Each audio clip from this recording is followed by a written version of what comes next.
Ok, o vamos a dar clases de historia hoy. Ok, so, dame un brequecito para empezar esto bien. Ok, vamos por acá.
What's going on, good people? It's yours truly, DJ Rick Rue, and I have the honor and the privilege of DJing Isupk Florida's 53rd annual Passover going down April 15th, 2022. It's really going down, Cocoa Beach, Florida. We will be in the building. I know it's going to be a Passover, but we're going all the way up. I promise you, man. I'm going to be there in the booth doing my thing, so I hope to see everybody else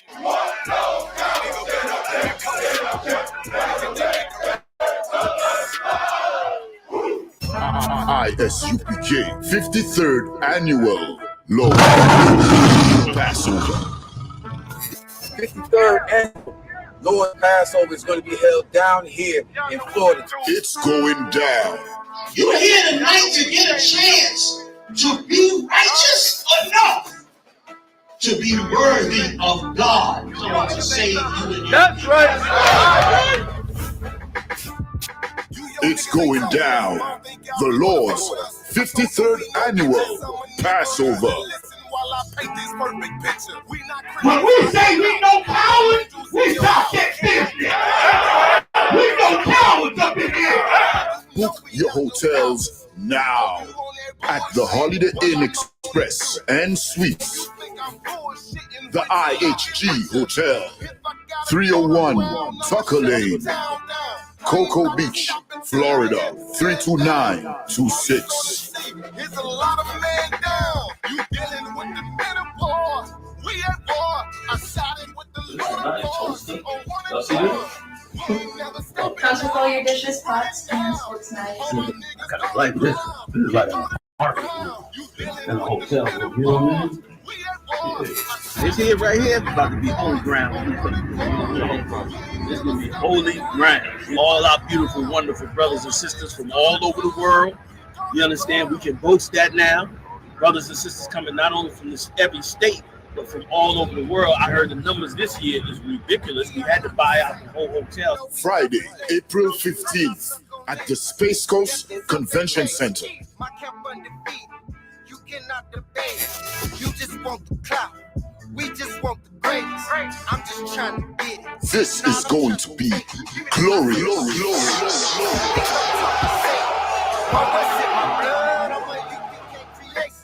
We don't give a fuck. You can see it in our faces. Got it out the mud. Straight up out the base.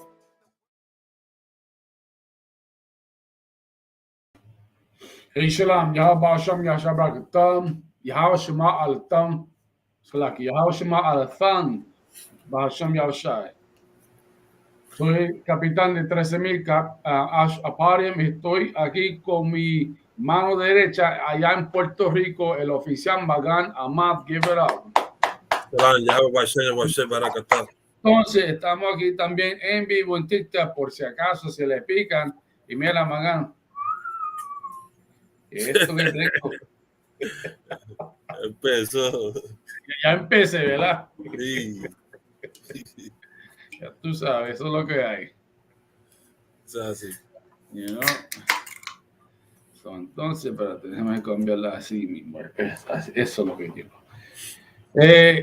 So, anybody on TikTok, you got a question? We're going to go into a little history. Vamos a hablar un poquito de algo que sucedió en Puerto Rico hace unos décadas atrás, pero la juventud hoy en día no saben de eso porque, como están fumando fil y están jangueando y las chicas están en los clubes perreando, meneando nalga, ¿verdad? Entonces tu abuela y tu tía en la iglesia meneando nalga también, haciendo todo apestar. Hey, Shalom, Yahushua al-Tan, Bahashem Yahushai, a Parshadah, a Dalia. Ok, entonces me gustaría que la otra hermana estuviera aquí también en la República. Déjame invitar a este hermano allá en Honduras. Si me da un brequecito.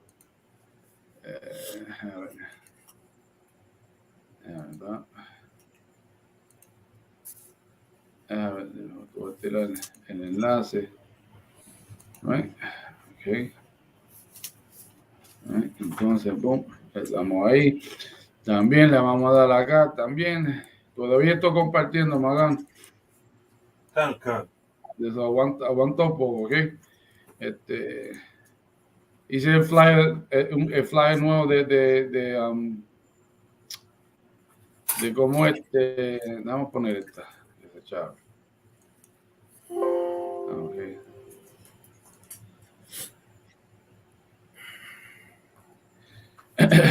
Déjame ver lo que tenemos aquí, ¿right? Entonces,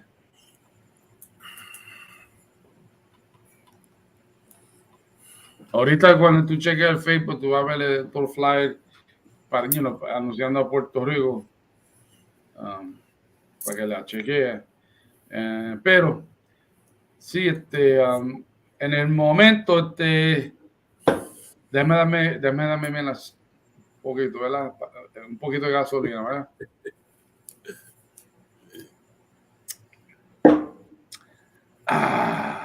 To you guys on TikTok, mira mi gente boricua que es on TikTok, que speak Spanglish, ¿verdad?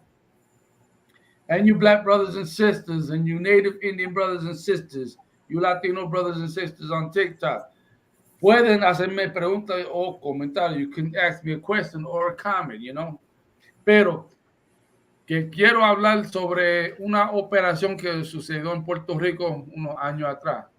¿Ok? Yo recomiendo, mira, que si no la tiene,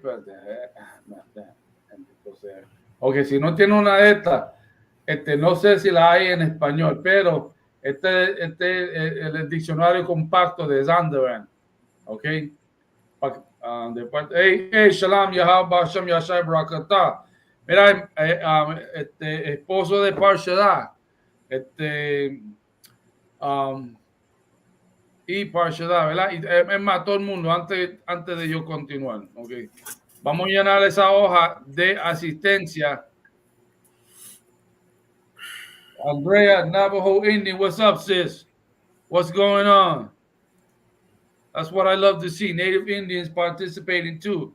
Because why shouldn't us natives communicate, though, despite the fact that some of us only speak English, some of us speak Spanish, some of us speak both languages.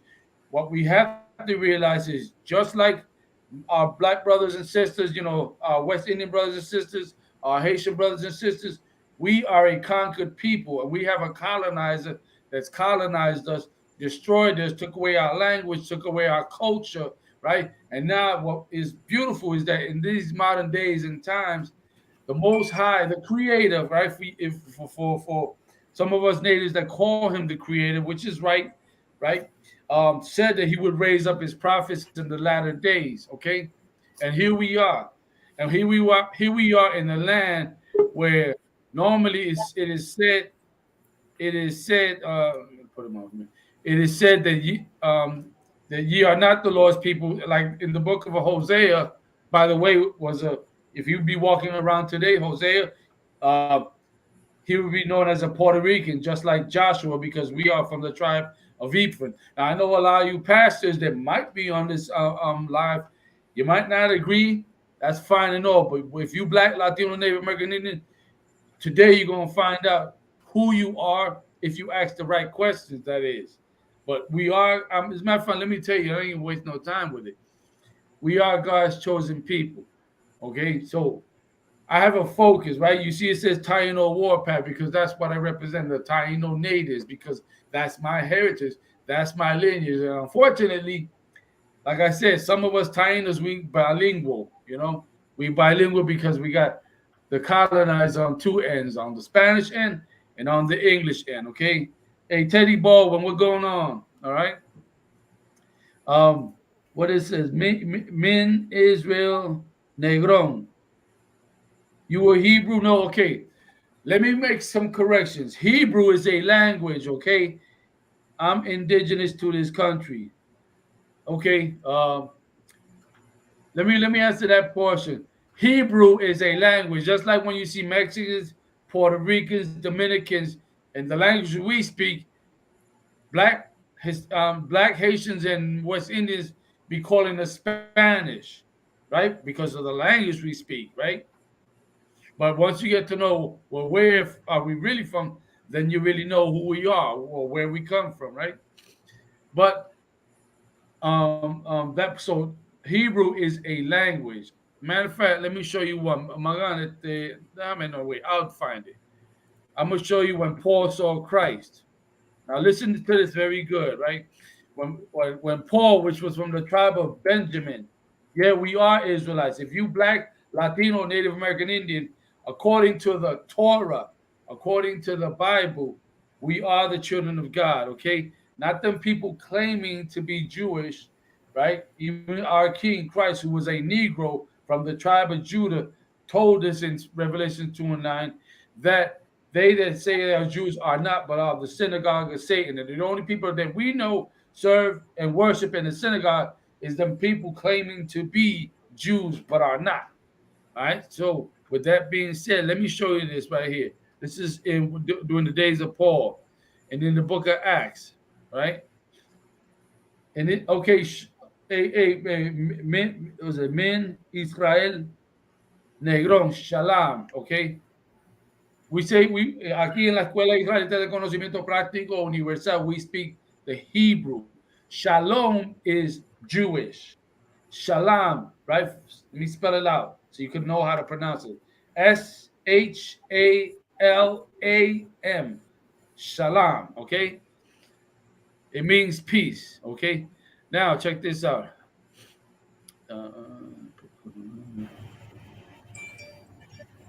All right. Dame un breakcito, Magan, okay? Come. All right, so I want to say this is okay. This is in the book of Acts, and in the book of Acts, let me just get to the book of Acts, the 26th chapter, and I'm dropping down to that's right, Bien hecho, Negrón. All right. Let me see something. So anybody else got a question on TikTok, you can ask, but I'm bringing some important information here. Let's see, 26 and 12. Wait, what was it? My bad. It was 26 and 14, so I need to go to that. Okay, so I'm gonna read it both in English and Spanish, okay? So, estoy en el libro de Hechos, capítulo 26, y voy a empezar por el 13. I'm in the book of Acts, the 26th chapter, and I'm starting at the 13th verse. Déjame leerlo primeramente en español, ¿ok? Entonces lo voy a leer en inglés, ¿ok? Dame un brequecito para aclarar preguntas, ¿viste? Y comentarios, ¿viste? So, en el libro de Hechos, capítulo 26 y 13, nos dice así. Sí, ok. Cuando a mediodía, oh rey, yendo por el camino, vi una luz del cielo que sobrepasaba el resplandor del sol, la cual me rodeó a mí y a los que iban conmigo. 14. Y habiendo caído todos nuestros en tierra, oí una voz que me hablaba y decía en lengua hebrea, Saulo, ¿por qué me persigues? Ok. So, esto es Pablo y él estaba describiendo lo que vio en ese esplendor. Y en ese esplendor lo que vio fue ¿quién, Magán? Se fue el Señor. El Señor. El Señor, ¿tú estás seguro? ¿Perdón? ¿Tú estás seguro que fue el Señor? Estamos hablando de que se le apareció cuando él estaba en el caballo, ¿verdad? No, estamos hablando en el Nuevo Testamento a Pablo. Antes que Pablo se llamaba Pablo, se llamaba Saulo o Saúl. Saulo de Tarso, correcto. Right. Sí. So, tú dices el Señor, dancing flowers, like I told the other brother, it's not shalom, it's not shalom, it's shalom, okay? Shalom. Let's get it right. Every Friday I teach a Hebrew class in Spanish and in English, okay? You're all more than welcome to join me 7 p.m. If it's not me, it's Officer Magandamath. But when I'm here, when I do it, I go a little bit more into depth. Now, you can check out headquarters too. They go into depth as well, and all the other schools, okay? And you get educated on the proper pronunciation on how to say peace in Hebrew. It's shalom, okay? That's always been one West. From the days of the 7 head priests, right? All the way down, even before that, because obviously they had to learn it from somebody else, how to read and how to pronounce words, right? These men were studied men, and what they studied, they passed down. And therefore, here we are, 2022, teaching what they taught, okay? So, la pregunta, esta persona que le habló en hebreo o en el lenguaje hebreo a Saulo, antes que se le cambió el nombre a Pablo, ¿quién fue este? Tú dices el Señor. ¿Sí o no? ¿Será que este fue una luz? Hey, Tabak, I'm going to put the StreamYard link. I want you to get in here too, Tabak. All right. Let me go to, I'm going to post it up right here on the StreamYard so you can come right in, Tabak. All right. I'm going to have to go to Facebook. I'm going to break it. Let me see.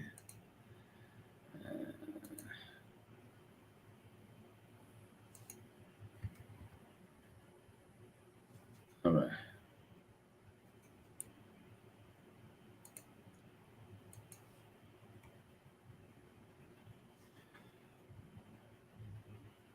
Hey, Negrón, tú estás posteando escritura, ¿qué tú quieres? ¿Un desglose o qué tú haces? I don't know. I'm talking to you in Spanish, Negrón, because your Caesar says, mean Israel Negrón, right? Mean Israel Negrón. ¿Qué tú quieres? ¿Un desglose de esa escritura o qué pasa? Tabak, dale clic al enlace, Tabak Nas. Ok, so de nuevo la pregunta. En esta luz, cuando Pablo escuchó esta persona hablándole en hebreo, tú dices que fue el Señor. Oh, tú eres un ministro Negrón, tú eres un ministro, ok. Pues hoy tú vas a aprender, la realidad que el cristianismo es anticristo. Okay.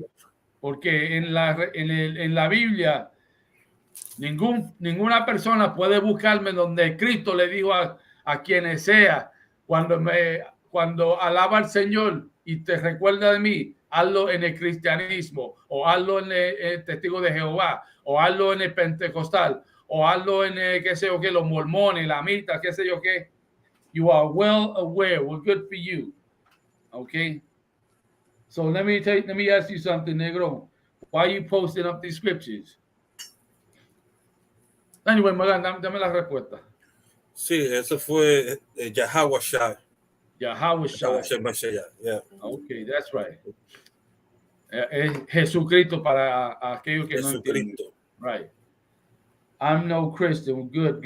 That's good, Negro. That is good. So, but answer the question. Why are you posting up them scriptures? You want a breakdown, or you just trying to prove something? Because I'm gonna tell you everybody something. In the Israelite School Universal Practical Knowledge, and y'all know who we are. Y'all know we straight militant about this Bible and how we carry ourselves as straight militant according to the Spirit in that Bible. The Lord is a man of war, Exodus 15:3. All right, so you're gonna get militant brotherhood. All right. So, sí, era Yahweh Shai, okay? So, in English, right? At midday, O King, I saw in the way a light from heaven above, and with the brightness of the sun shining round about me, and then was journeyed with me. Verse 14. And when we were all fallen to the earth, I heard a voice speaking unto me, saying in the Hebrew language, or excuse me, in the Hebrew tongue. The word tongue means language. Saul, Saul, why persecutest me thou?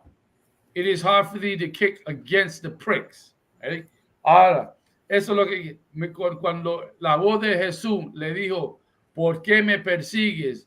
Duras cosas te es dar cosas contra el agujón, right? So, ¿por qué Cristo le dijo eso a Pablo? ¿Qué es lo que estaba Pablo haciendo que Cristo le dijo eso?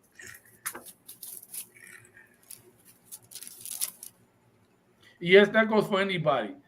Why did Christ say to Saul before he was named Paul, why persecutest thou me?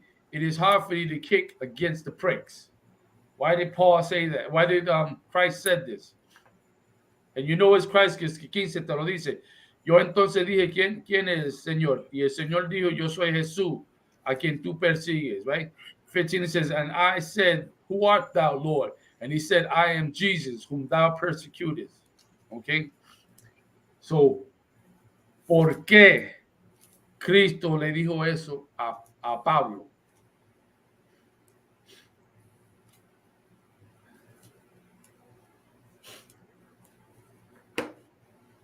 Y es para quienes sea, you're not sending the right, yes, I am, Tabak.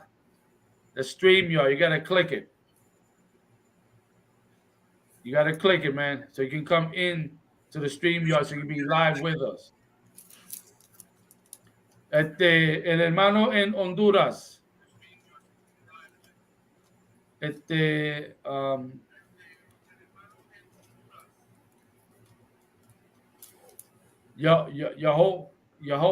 Yahoiakim in Honduras.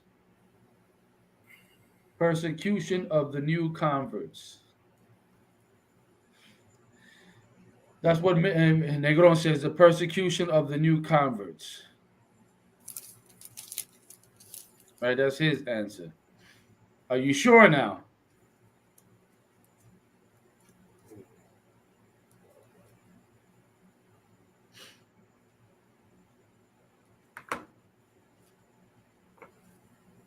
Isupk. Isupk Canal, dale clic al enlace.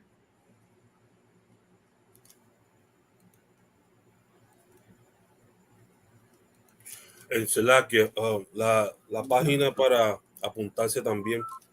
Yeah, I'm gonna put that.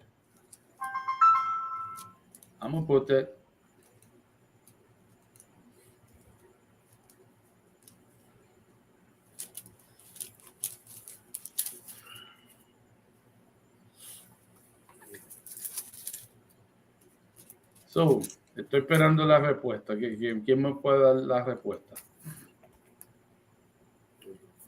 You are the teacher. Of course I am. But I'm asking you, why are you sure about your answer?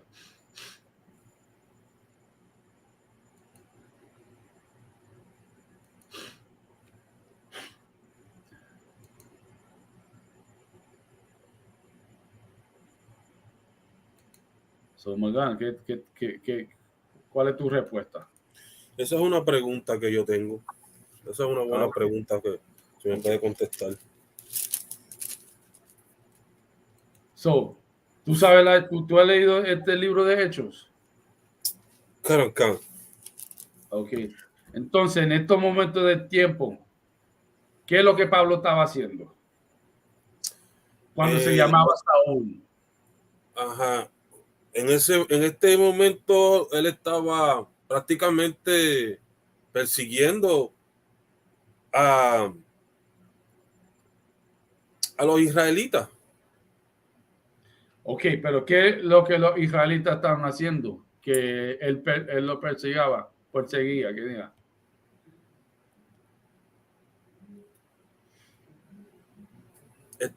Ellos estaban, si me puede dar más detalles. Ok, so, ¿tú no te recuerdas del libro? Algunas cosas. It keeps pausing, Negron. I'm sorry, but what happened was that somebody, called me. So you know how it is. I'm on TikTok on my phone. When somebody calls, it interrupts the feed. So en línea puse el enlace para que llenen esa hoja.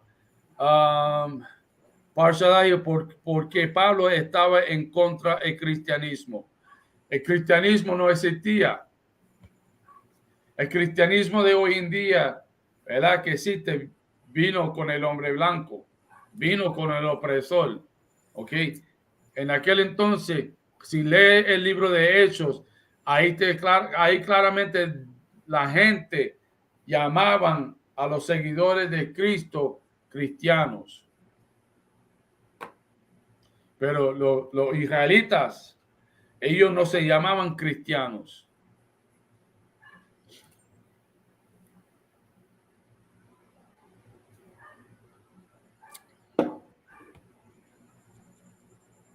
¿Por qué? Porque ellos saben que eran israelitas. Y no era necesario de llamarse por un nombre religioso. ¿Para qué? Si religión no existía. O sea, para Israel. Sí existía en cuestión de los romanos, en cuestión de los griegos, en cuestión de las demás naciones. Todos tenían su propio Dios. Todos basados en la religión de Babilonia, lo cual eso es cristianismo de hoy en día. El cristianismo de servir un Jesucristo blanco con el pelo rubio y ojos claros, eso es cristianismo, concuerdo a la moda de Babilonia. Hey, Tabak, puse el enlace de nuevo, bro. I said, check your message, man. So, lo que pasaba que Cristo, ¿verdad? Cuando estos hermanos, ¿sabes? Que entraban a la verdad, o ya aquellos que estaban en la verdad, él venía, porque ellos estaban haciendo ¿qué? Los hermanos que estaban haciendo todas Darias, ella llenó la hoja, perdón. Todo el mundo que está en el comentario, Tabak, Parshadah, Dalia, el marido de Parshadah, tienen que llenar esa hoja. El hermano en Honduras, enciende tu micrófono.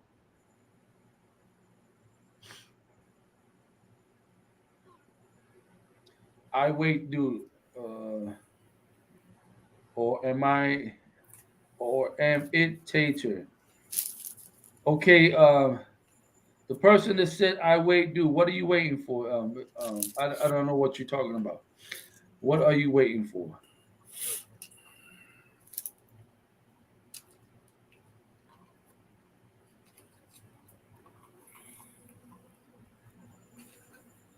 I don't care how you feel. If I don't agree with you, all right. No sale, señor, dice error por YouTube. Wow. Ya tú sabes, Satanás está chavando. A ver, déjame buscar, déjame ver. Dame un brequecito. I know why.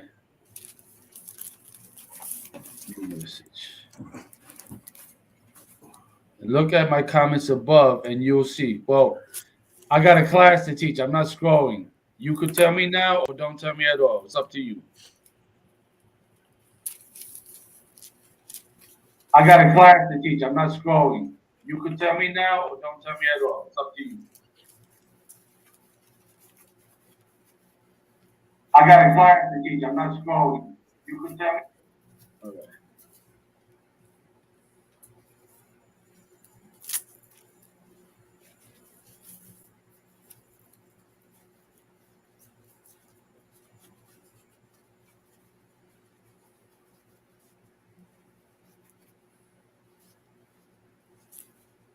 Sorry, imitator of Christ.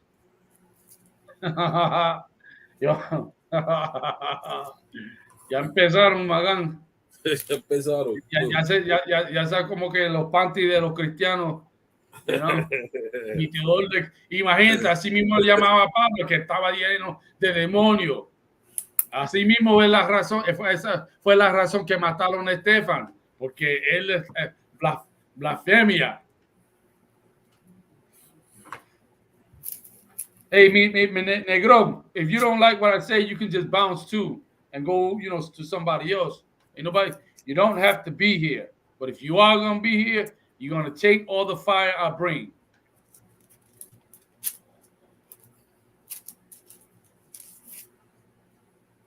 Siempre, ¿verdad? Esa es la que sé. El Señor conoce a su pueblo. El hijo mío está escuchando también, ¿sabes? Melaza, él está en línea. Él está ahora en la línea.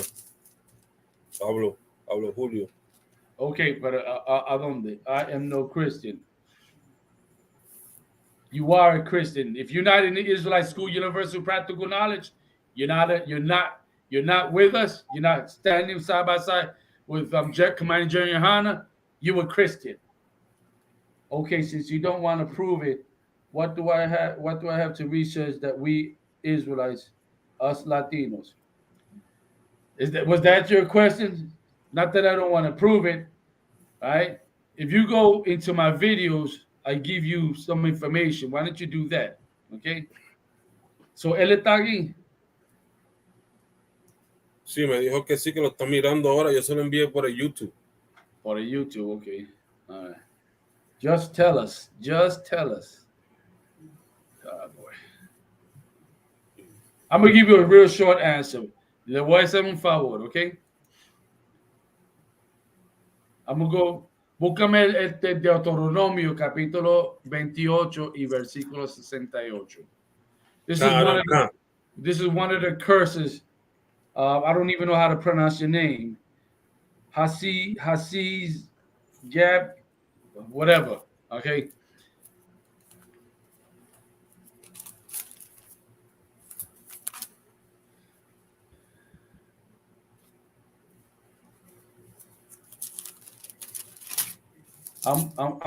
I'm with Straightway Ministries. Well, you should stay there then. Straightway Ministries. We don't want you here. You can be there all you want. Because we don't accept anybody. We're the Israelite School Universal Practical Knowledge. Not affiliated with no other Hebrew Israelite group or with no church at all. If you don't like what we say, you can change the channel. But you're going to end up knowing about Christ when he comes. And you ain't going to like it.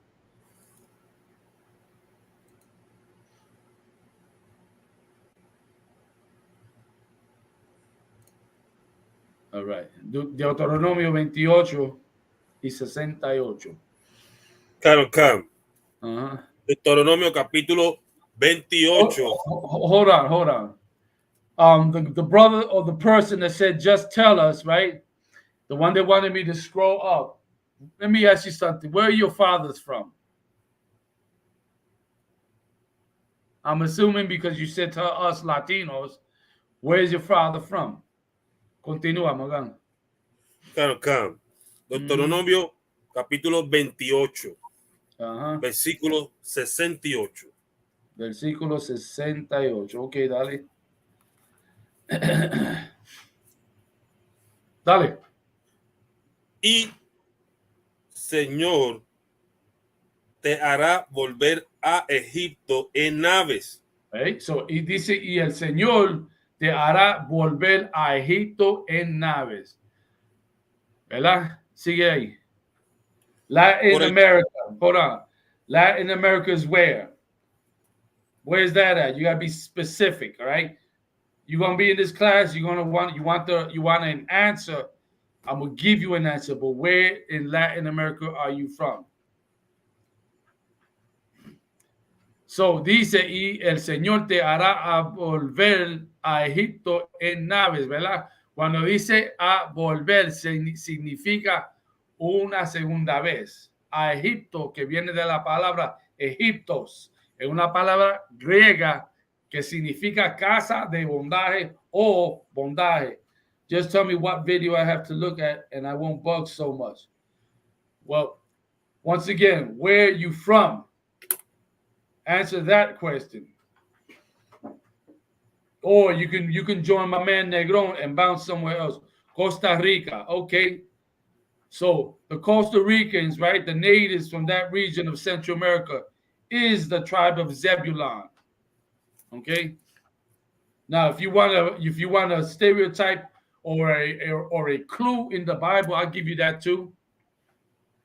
Okay. I'll give you a clue in the Bible that'll let you know that region is the tribe of Zebulon.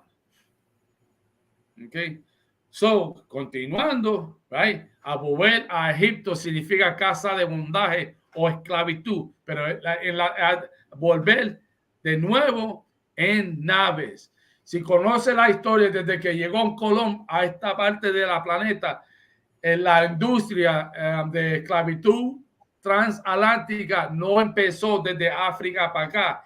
Empezó en el año 1493, cuando Colón volvió de nuevo acá y empezó.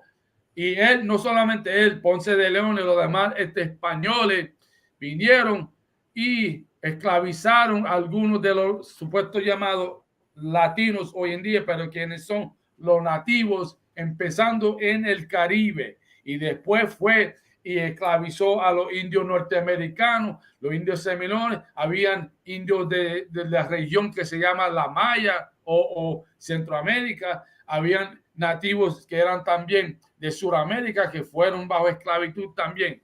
¿Ok? Todo esto ocurrió. Y después, más tarde, cuando él vio que destruyó muchos de los habitantes del Nuevo Mundo, empezó a importar otros israelitas que estaban en África. Los africanos y los árabes redondearon a los israelitas que estaban en África. Los árabes construyeron los barcos o las naves y el hombre blanco fue que pagó para esos esclavos y los trajo para acá. Dejó esclavos en Brasil, dejó esclavos en Sudamérica, ¿verdad? Eso incluía a Colombia, ¿verdad? A Honduras, a Centroamérica. Había esclavos también acá en los Estados Unidos, ¿ok? So, ahora tú tienes nativos y morenos, ¿verdad? Y jamaiquinos y los descendientes de los jamaiquinos, los indios occidentales de hoy en día, y haitianos bajo la esclavitud. Y si eres latino, right, supuesto llamado latino, y estamos hablando español, ya se sabe, simplemente de hablar el lenguaje español no es nuestra lengua natal. Eso significa que estamos bajo una esclavitud. alguien nos conquistó, tomó nuestra tierra y cambió los nombres para el nombre de ellos. ¿Ok? Entonces los habitantes hoy en día, los nativos, nos encontramos en una condición sumamente terrible. Lo que sucede, ¿verdad? Porque mucha gente piensa en esclavitud en Egipto, ya rápido piensan cadena, ¿verdad? Y yugo de acero, ¿verdad? En Egipto, esclavitud era como hoy en día, trabajando en un trabajo 40 a 60 o a veces teniendo 2, 3 trabajos y nunca pudiendo salir de deuda, siempre estando bajo deuda, pagando impuestos, ¿verdad? Pagando todo, siempre manteniéndose en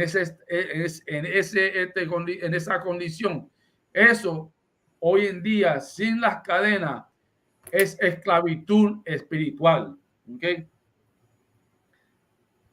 Ok, este hermano dice, I'm two types of Latinos, Costa Rican and Mexican.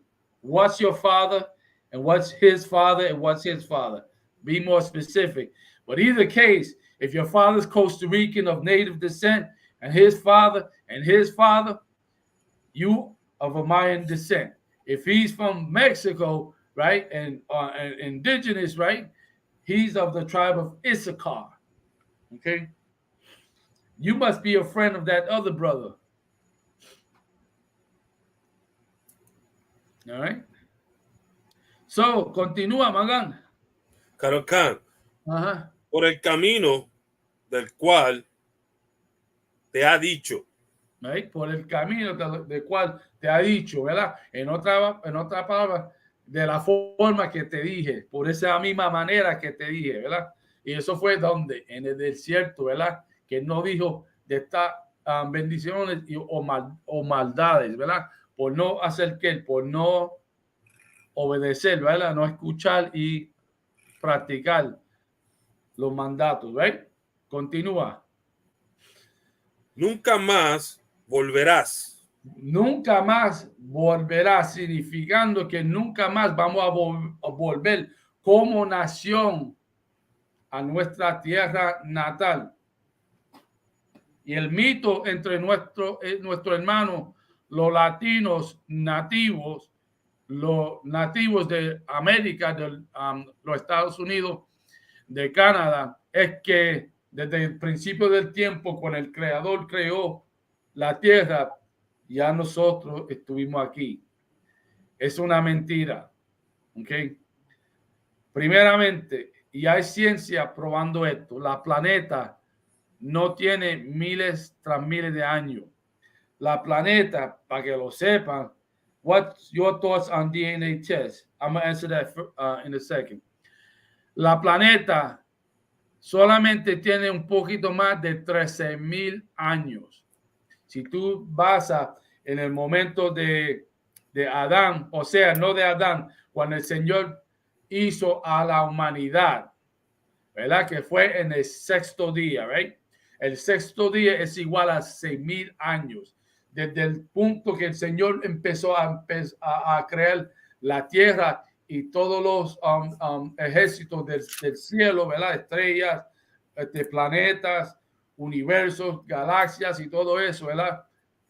Desde ese punto, 6,000 años después, el Señor creó a humanidad. Entonces, 1,000 años después, que fue en el séptimo día, el Señor tomó entre esa gente a Adán. Dame un brequecito, voy a ponerlo en mute, un segundo.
Cualquier pregunta, cualquier duda, pueden ir escribiendo en los comentarios.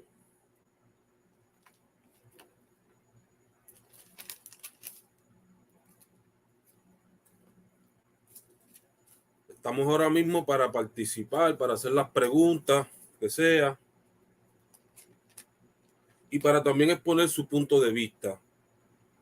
Su punto de vista es importante, y también pues nosotros queremos también conocer su punto de vista, bíblicamente, históricamente.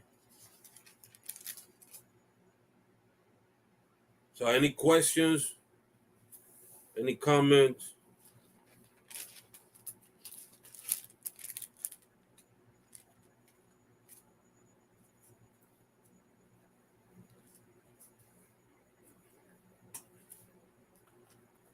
O sea, todo tiene que ser probado por las escrituras, todo tiene, ustedes pueden hacer un comentario o cualquier cosa que sea, probar su punto de vista a través de las escrituras, a través de historia, a través de arqueología.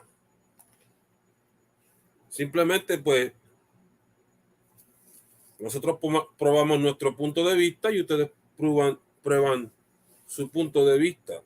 Inclusive lo de nosotros no es un punto de vista, sino nosotros simplemente enseñamos la Biblia. Ni siquiera es un punto de vista.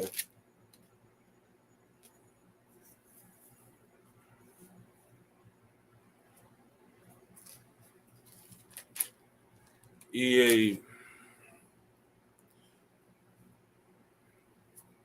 ustedes saben que cuando Pablo iba en el caballo, esa es una de las historias bien populares. Esa historia es bien popular en la iglesia cristiana. Y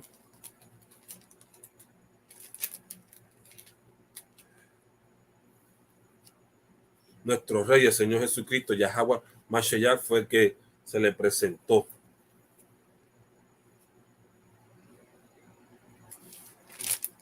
Entonces, pues,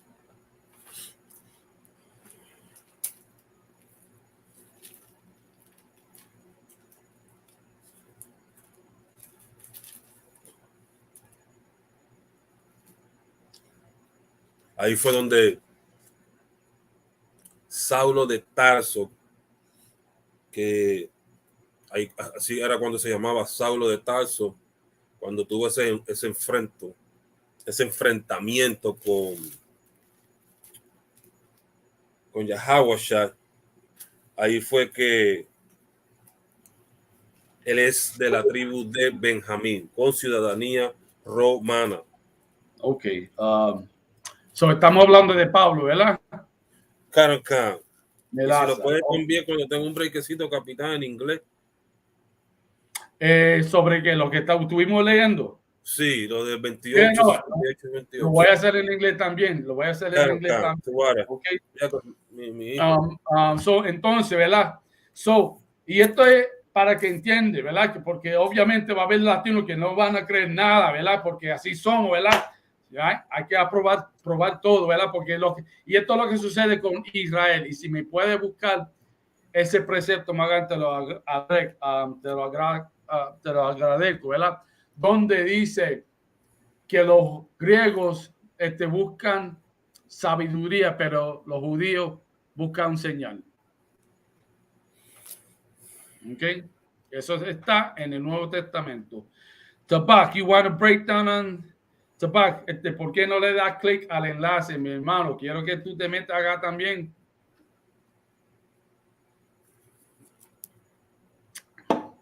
El hermano en Honduras. ¿Cómo está todo? So anyway, el hermano ahí que me pregunta en inglés, right? What's your thoughts on DNA tests? Okay, I'm gonna give you the real, right to the point, short answer, right? Which is DNA only works for the moment you need it. Meaning, if there's a crime and they want to know anything about this crime scene, you know that they take samples of everything. Then they start running through it through tests, DNA tests, to find out if they can get a match on who might have killed this person, so on and so forth. Or if a person is in jail, they might also use that DNA test to find out whether or not this person is innocent and they arrested the wrong people, which is something that they've been doing for. No te escucho en Honduras. El micrófono está encendido, pero no escucho. It's good for that. However, DNA test is not good to go back, way back in time to trace your lineage. It's a bogus, when it comes to doing that, it's not an accurate science. On my page, if you go look on my like page, if you can, right? Hold on. On my live page, I saved a video of a man who took a cotton swab and got some saliva from. Hey, Tabak, arréglate la cámara. Ok, Melaza, Shalom, ¿esto qué está? Shalom, ya vos, barakatah. Dame un favor, Tabak, pon tu micrófono en silencio. Mientras yo termino explicando. Okay, so I got a video, and I'm gonna download and repost it on TikTok for everybody to look at it, right? The white man took a cotton swab and put it in the mouth of a lizard or a turtle. I want to say it was a lizard or iguana, and then sent it into one of those 23andMe to see what the result would be. And when he got back the result, it said that the lizard got Spanish in him, he got African in him, he got some Chinese in him. Hold on, I'll call you after. I'm in the middle of a class. I'll get so anyway. Yeah, he got Chinese in him. He got some native Indian in him, in the lizard. All right. So that proves that the DNA doesn't prove when he goes back way back then. Okay, it's good for the immediate, but it ain't good. It ain't good. Okay. Isupk Austin. All right. So now, Tabak, déjame terminar the gloss, and then I'm gonna come back to you and answer your question. Tamo. Okay. So, all right, most time question. Entonces, terminando, ¿verdad? Donde dice, y ahí eres vendidos a vuestros enemigos por esclavos y por esclavas, y no habrá quien os compre, ¿verdad? Ok. So, entonces, ya sabemos que nosotros fuimos vendidos, especialmente Judas, Benjamín y Levi, ¿verdad? Y Efraín, que son los taínos, ¿verdad? Cuando se sigue buscando, va a encontrar esclavos de linaje indígena del Nuevo Mundo que fueron importados y exportados de tierras donde empezaron al Caribe, del Caribe a Norteamérica y a Suramérica. Es una mezcla, como decimos en Puerto Rico, y perdón la frase, un arroz con culo, ¿verdad? En esa industria con nosotros. ¿Ok? So, y aparte de eso, ya se sabe que también vendían en los mercados en los Estados Unidos, en Brasil y en otros lugares en el Nuevo Mundo, donde fueron vendidos nuestros hermanos. ¿Ok? Ahora voy a hacerlo en inglés, porque Magán quiere que lo haga en inglés. ¿Es correcto, sí o no? Claro, claro. Mira, me estoy poniendo triste porque se está terminando, Magán. Envía una caja fría para acá, papi. Anyway, Tabak, one day tú y yo vamos a darle a esto bien duro, mira, una medalla, ¿verdad? Un día tú y yo nos vamos a dar, si en la Florida yo creo que la vende, ok, so te debo una. Muy bien, señor. Ok, me la haces. Entonces, vamos a hacer ese mismo precepto en inglés, right? For all those Spanish speaking Latinos that speak both languages like me. In Deuteronomy 28:68 say, and the Lord shall bring thee into Egypt again with ships. The word Egypt it comes from the word Egyptos. Egyptos is a Greek word or a Latin word that means house of bondage or bondage. In plain English, slavery. But it says a second time, the Lord shall, meaning he will do it, right? Shall bring thee into Egypt again, meaning a second time, but with ships, meaning slave ships. Okay. By the way, whereof I spake unto the meeting, when Moses told us about this, right, and how it would go down, right, because he told us not to break the law, statutes, and commandments. That if we keep God's law, statutes, and commandments, we'll be on top of everything. We'll rule everything. We'll have the riches. The other race of people will come to us for lending money, for getting all their necessities, right? But he also told us, but if you don't do this, if you don't follow the law, statutes, and commandments, and if you don't hear, hearken means to hear clearly and diligently, then guess what will happen? Then the Lord will punish us. When it says curses in the Bible, it means punishment. What was our punishment? Our punishment was to be put into slavery. Okay? Now later on, all y'all can go read Deuteronomy, the 28th chapter, the whole thing. And I'll explain that to you, why they call us Latino. I'll give you that whole history, okay? You're going to be amazed at the answer, right? So he say again with ship, by way where I spake of, thou shalt see it no more, meaning our homeland is the land of Israel. Those people that are claiming to be Jews, our king, the nigger king of black people, Hispanic and Native American Indian, who we follow, the nigger God that's in heaven, right? He told John the Revelator in the book of Revelations or Apocalypse, right? And Apocalypse, right? That they that say are Jews are not, but are of the synagogue of Satan, right? He says, but he said that they also lie. Okay, they are not Jews; they are from the synagogue of Satan. The only people that we know that worship in the synagogue are them people claiming to be Jews. That's why they say, I'm Jewish. The ISH lets you know that they want to be black and they want to be Latinos and they want to be Native Indians, but they can't be because they are imposters.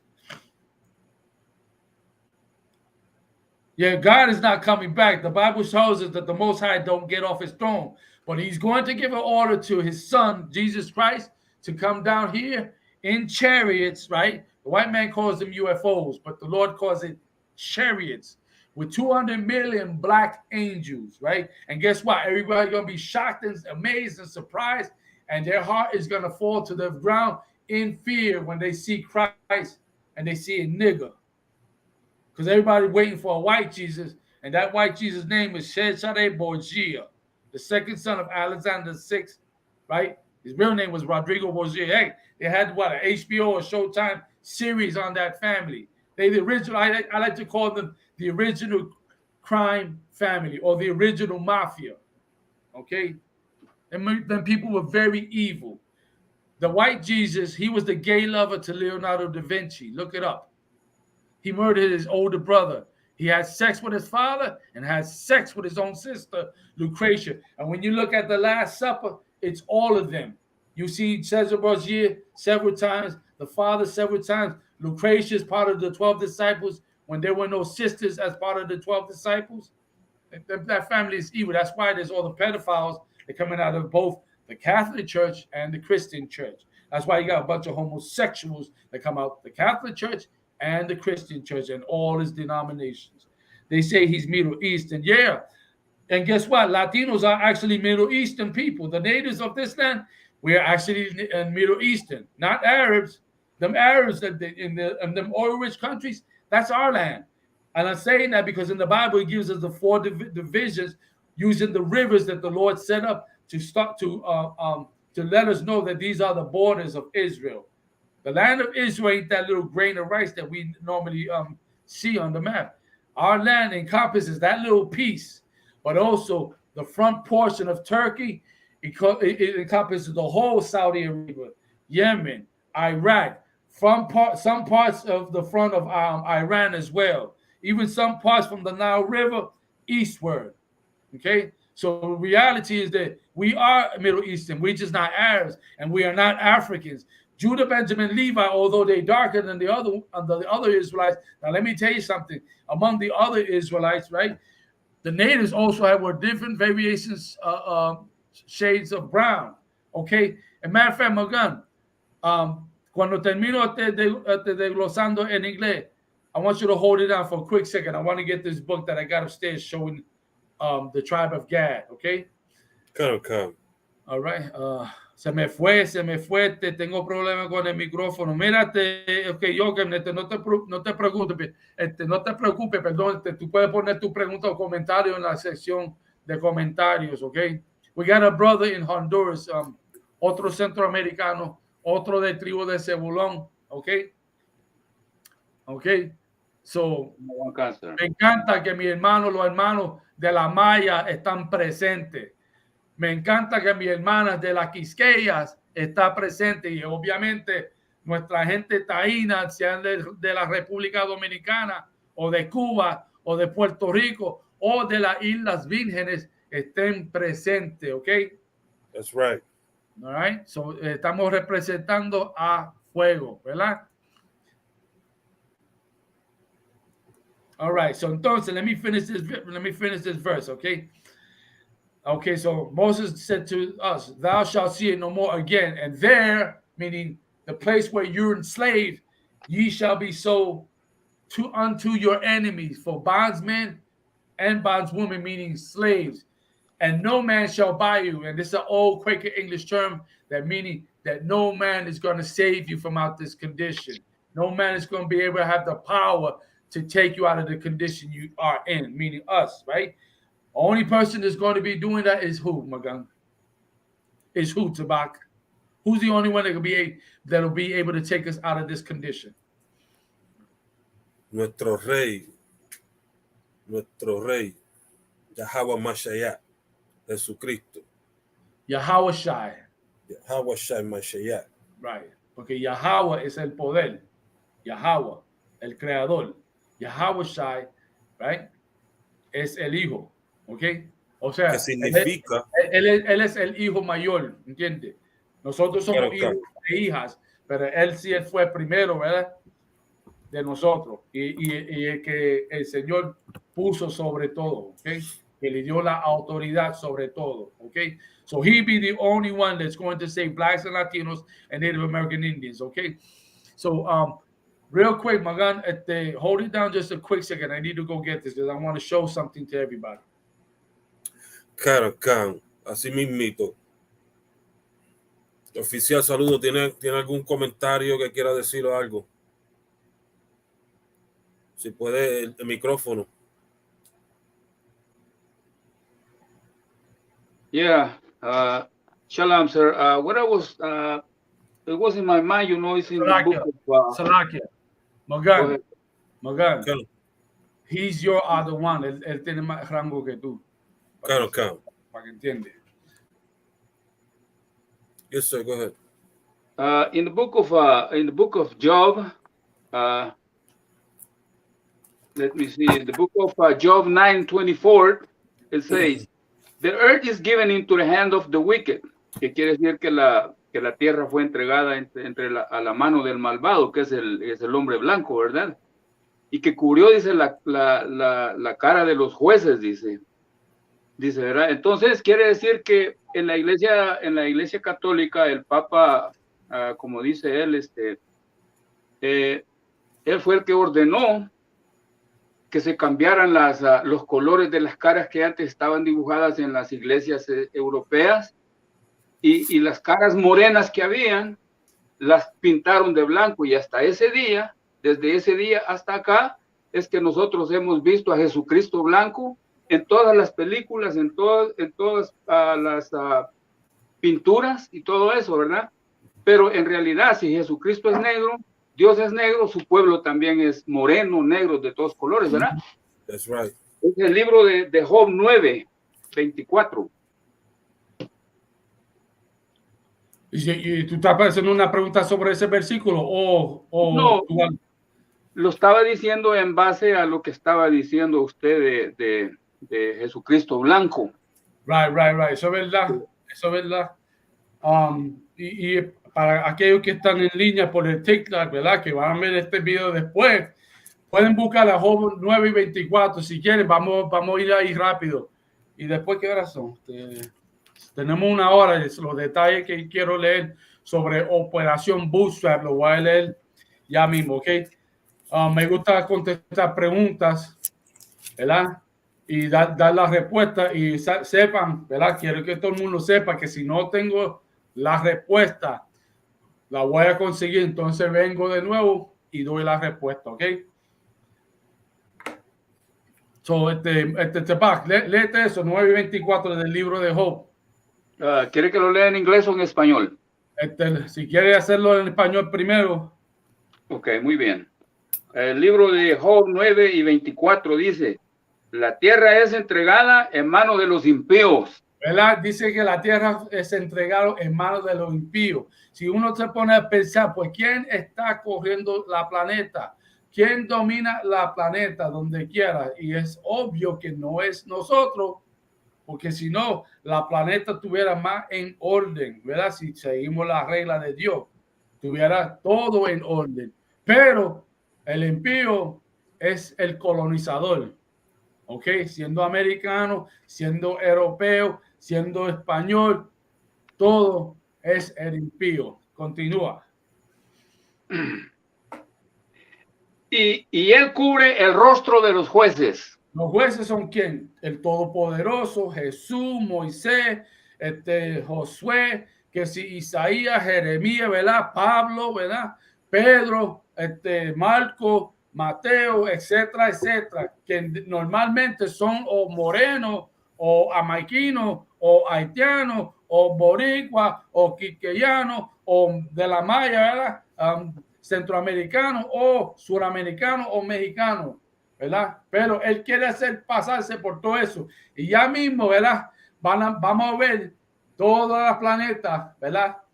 Todas las planetas viendo el televisor y viendo un Cristo falso, ¿verdad? Viendo Moisés falso, viendo todas las películas y las imágenes de toda esta gente que no son reales, que son una imaginación, es un complot. ¿Por qué? Por esta simple razón, porque ellos quieren seguir con la supremacía. ¿Qué? ¿Cuál es la supremacía que quieren seguir? La supremacía del poder, señor, la supremacía de estar sobre los escogidos de Dios, que son los israelitas. Somos. Okay. Not quite. Supremacía que, Magana. ¿Será que será supremacía blanca? Ya es eso lo que. Esa es la razón de cada año empujan a un Jesús blanco, empujan a un Moisés blanco, empujan cualquier individual que está en la Biblia como de raza blanca, porque quieren mantener su espíritu de colonizador sobre el pueblo de Israel. Correcto, Parchedad ahí en la República. Y ella dijo supremacía blanca. Right. Eso es correcto, ¿ok? Eso va concuerdo a lo que tú dijiste, Tabaco, ¿ok? Ahí, eso fue, para que veas que eso fue profetizado en la Biblia. Y no era la primera vez que se hizo, porque en la apócrifa muestra que los griegos hicieron eso también. Cambiaron todas las imágenes de la gente de la Biblia. Lo hicieron en anterior. Y los griegos, como los romanos, cambiaron el tiempo, o sea, la hora, porque ahora mismo, ya mismo se va a cambiar la hora, ¿verdad? A la hora de Puerto Rico. Ahora estamos en la hora de acá, pero ya mismo vamos a tener la misma hora de Puerto Rico, por lo menos en esta parte de los Estados Unidos, ¿ok? Cuando en deber de dejarlos quietos, porque la gente no entiende, a cambiar el tiempo, eso afecta a uno, eso te puede afectar tu corazón. Hay estudios probando que cada vez que cambian la hora, gente muere por fallo de corazón o otras situaciones. En vez de que esté condenado, deja ese reloj quieto o cambiar los días. No, él quiere cambiar todo lo que el Señor estableció. ¿Okay? Ahora, vamos a leer esto en inglés para aquellos que están en inglés. and then I'm gonna come back and give you that answer about the Latino part. I hate to butcher your name, okay, but I'm gonna say Haziz Gagp. I don't know if you know how to say it right, but I apologize, right? I'm gonna call you Costa Rica, okay, Costa Rica, all right.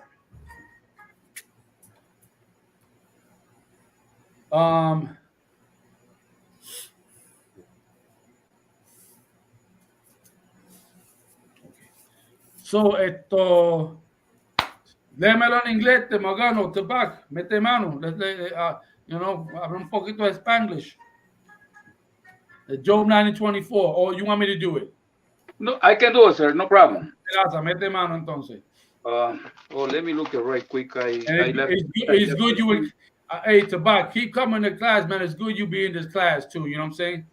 Kind of one cancer. I will do that. Yeah, sigue viniendo, no falta. Okay, you're doing an excellent job. You've been rolling with us for a long time. You're doing an excellent job representando al tribu, a la Maya, bien a fuego. Okay, you keep doing that, all right? Kind of one cancer, yeah. Mete mano, vamos. Let's go. I'm going to read the book of Job 9:24. The earth is given into the hand of the weak. Right? Job 9:24 says the earth is given into the hand of the wicked. If you start to think, well, who controls the planet Earth? Do Puerto Ricans control the planet Earth? Do Costa Ricans control the planet Earth? Do Mexicans control the planet Earth?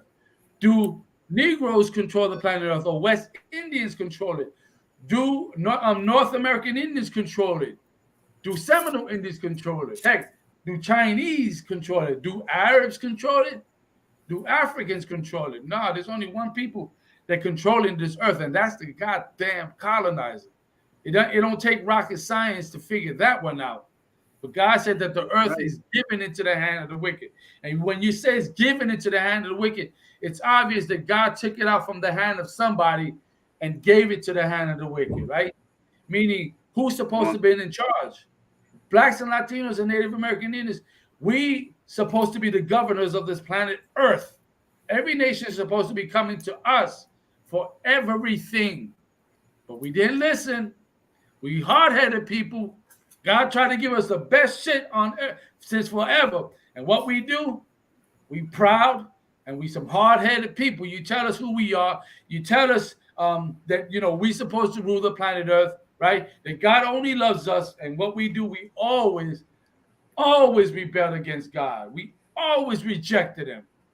We rather follow Buddha. We rather follow white Jesus.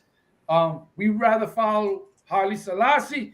We rather follow some sun god or some snake god, right? Or the wind. We rather follow the wind. Heck, we rather follow the clouds. We rather follow a can. That's us. Shalom, sir. Seguimos Islam también, señor. Yeah, that's what it means. Like, we rather follow a goddamn rock or a piece of wood. You know what I'm saying? Piece of stone. And if you leave us and don't tell us, we'll start worshiping piles of doodle too. Heck, some of us wake up every morning and we worship the Philly blunt, or we worship some cocaine up our nose, or smoke crack. We do this religiously. But since we didn't want to follow God's laws, statutes, and commandments, well, he gave it to the wicked. And the wicked is the colonizer. And God said wicked to let us know that these people are not a people to be trusted. In fact, he even told us in the Bible to never trust thine enemies. Our Native Indians brothers and sisters throughout the New World, weren't we so nice with them? Weren't we so hospitable with them? Didn't we treat them right?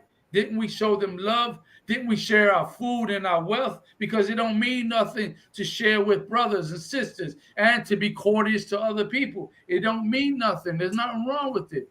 But this damn wicked, he used that to destroy us and take advantage of us.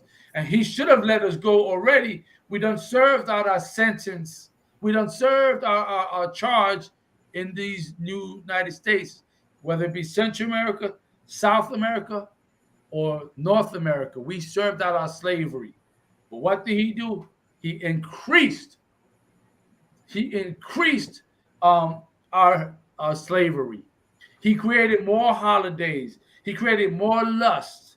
He created more evil. So that way, us being the Israelites, because he read our book, he know that if we don't do what God say, he know that God will keep punishing us. So he studied our book, and he said, I'm going to keep these people sinning against their God so that way they can still be my slave.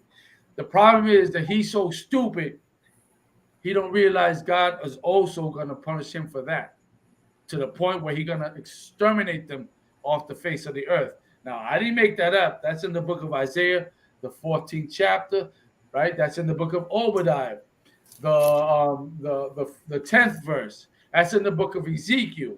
That's in the book of Jeremiah when he talks about Mount Seir. He's going to wipe them off the face of the earth, but not soon. That's just after a long time of serving, of serving their slavery, because they got to serve slavery too. Hey, Honduras, ¿me escucha? He just popped in. All right, he probably having some problems with his microphone. Okay, so the earth is given into the hand of the wicked. Keep going.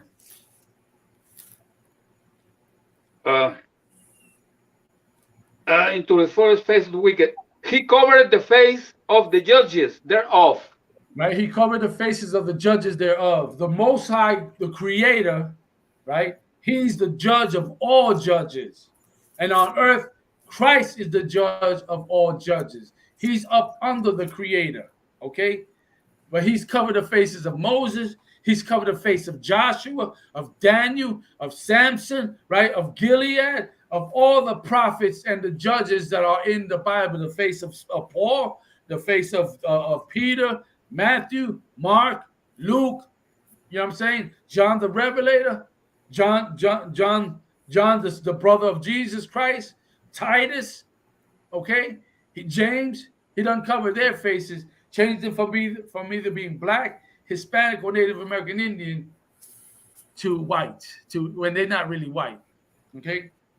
But we'll leave it there. Now, I'm going to answer this brother, the one that's asking me the questions. He's starting to get it, and I'm glad you're starting to get it. The term Latino was put on us, right? Because it's not really our language. The real Latins were the Europeans that inhabited Europe at one time. The Latins, the Minoans, I forgot the other one, the Etruscans, right? They were different tribes, from Ngog and Magog to Baal, right? These are all European names that you can find in the book of Ezekiel, the 38th chapter. That's their biblical names. These people today, by the way, those are the children of Japheth, which was the second oldest son of Noah, right? His people today are Eskimos, are Inuits, are the natives of New Zealand, the natives of Australia, the Hawaiians from Tahiti, Samoans, the Polynesian people. Those are the children of Japheth. And these were the original Europeans who inhabited Europe until Alexander the Greek, until Alexander's father, the Macedonian, right, went up into Greece, and then his son Alexander went and conquered all and everything, pushed them out, right? Because also in Russia, that's also part of the Polynesian people. That used to be theirs too. Russia wasn't the Putin and his people. The Putin and his people, Joe Biden and his people, Donald Trump, they actually come out of the Caucasus Mountains. And before that, they actually come out of Petra, which is Mount Seir. And I'm going to show it to you. I'm going to show you an image of Petra real quick. All right, and then you're going to see the design, and you're going to be like, "Yo, those are like the designs in Washington D.C." I'm going to show you this. You're going to trip off of this right here. All right, hold on. Anytime you lived in cave, who could trust them cave builders? Damn right, absolutely. And guess what? The Lord said not to trust them anyways. You are absolutely 100% correct. Now, I'm going to switch. I'm going to also turn the camera around for the brothers and sisters that are in the TikTok as well, so that way you can get a picture of this, right? So hold on, let me grab this here. Let me see if I could switch this camera view around right quick. Let me see how I do this. I'm trying to figure it out. Bear with me, people. All right, flip camera. Here we go. Boom. Now check this out. This is Mount Seir. This is Petra. Okay. Now, if you notice the design, wait, hold on. My bad on StreamYard. Mala mia. I'm supposed to share this with y'all too.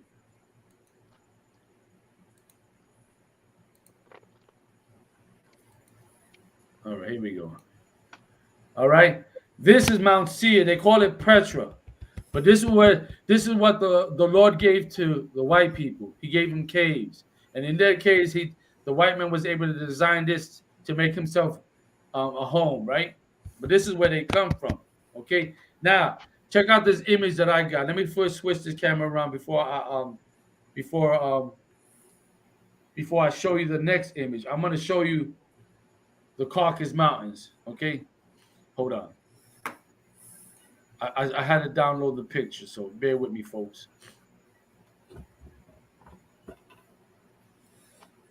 Bear with me. All right. Picture. All right, y'all gonna love this. Y'all gonna really appreciate this image. Hold up. Hold up, my gun. Chequeate esto, tabac, chequeate esto. Hold up. Let me get there. Espérate, ¿qué pasa aquí? What is this? I don't want that. Cerrar. Oh, ¿qué pasó aquí? Hold on.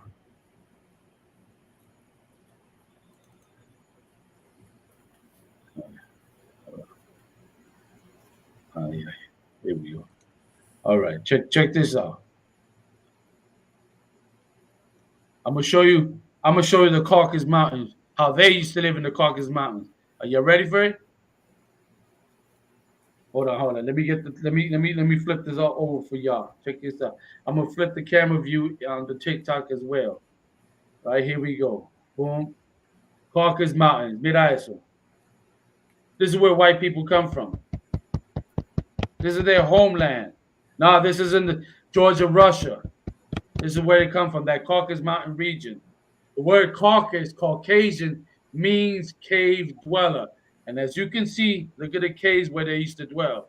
I had another image showing more, holes in the rock, just like it said in Job 13:30. It tells us how Esau would dwell in the cliffs, in holes in the rocks, and you can see these rocks have holes in them. This is where white people live in. Check this out. I know the church never show you this, huh, Magan? En la iglesia nunca muestra dónde sale el hombre blanco, ¿verdad? Nunca. They'll never show you that at church. Never. You'll never see that in church. All right, let me flip this over.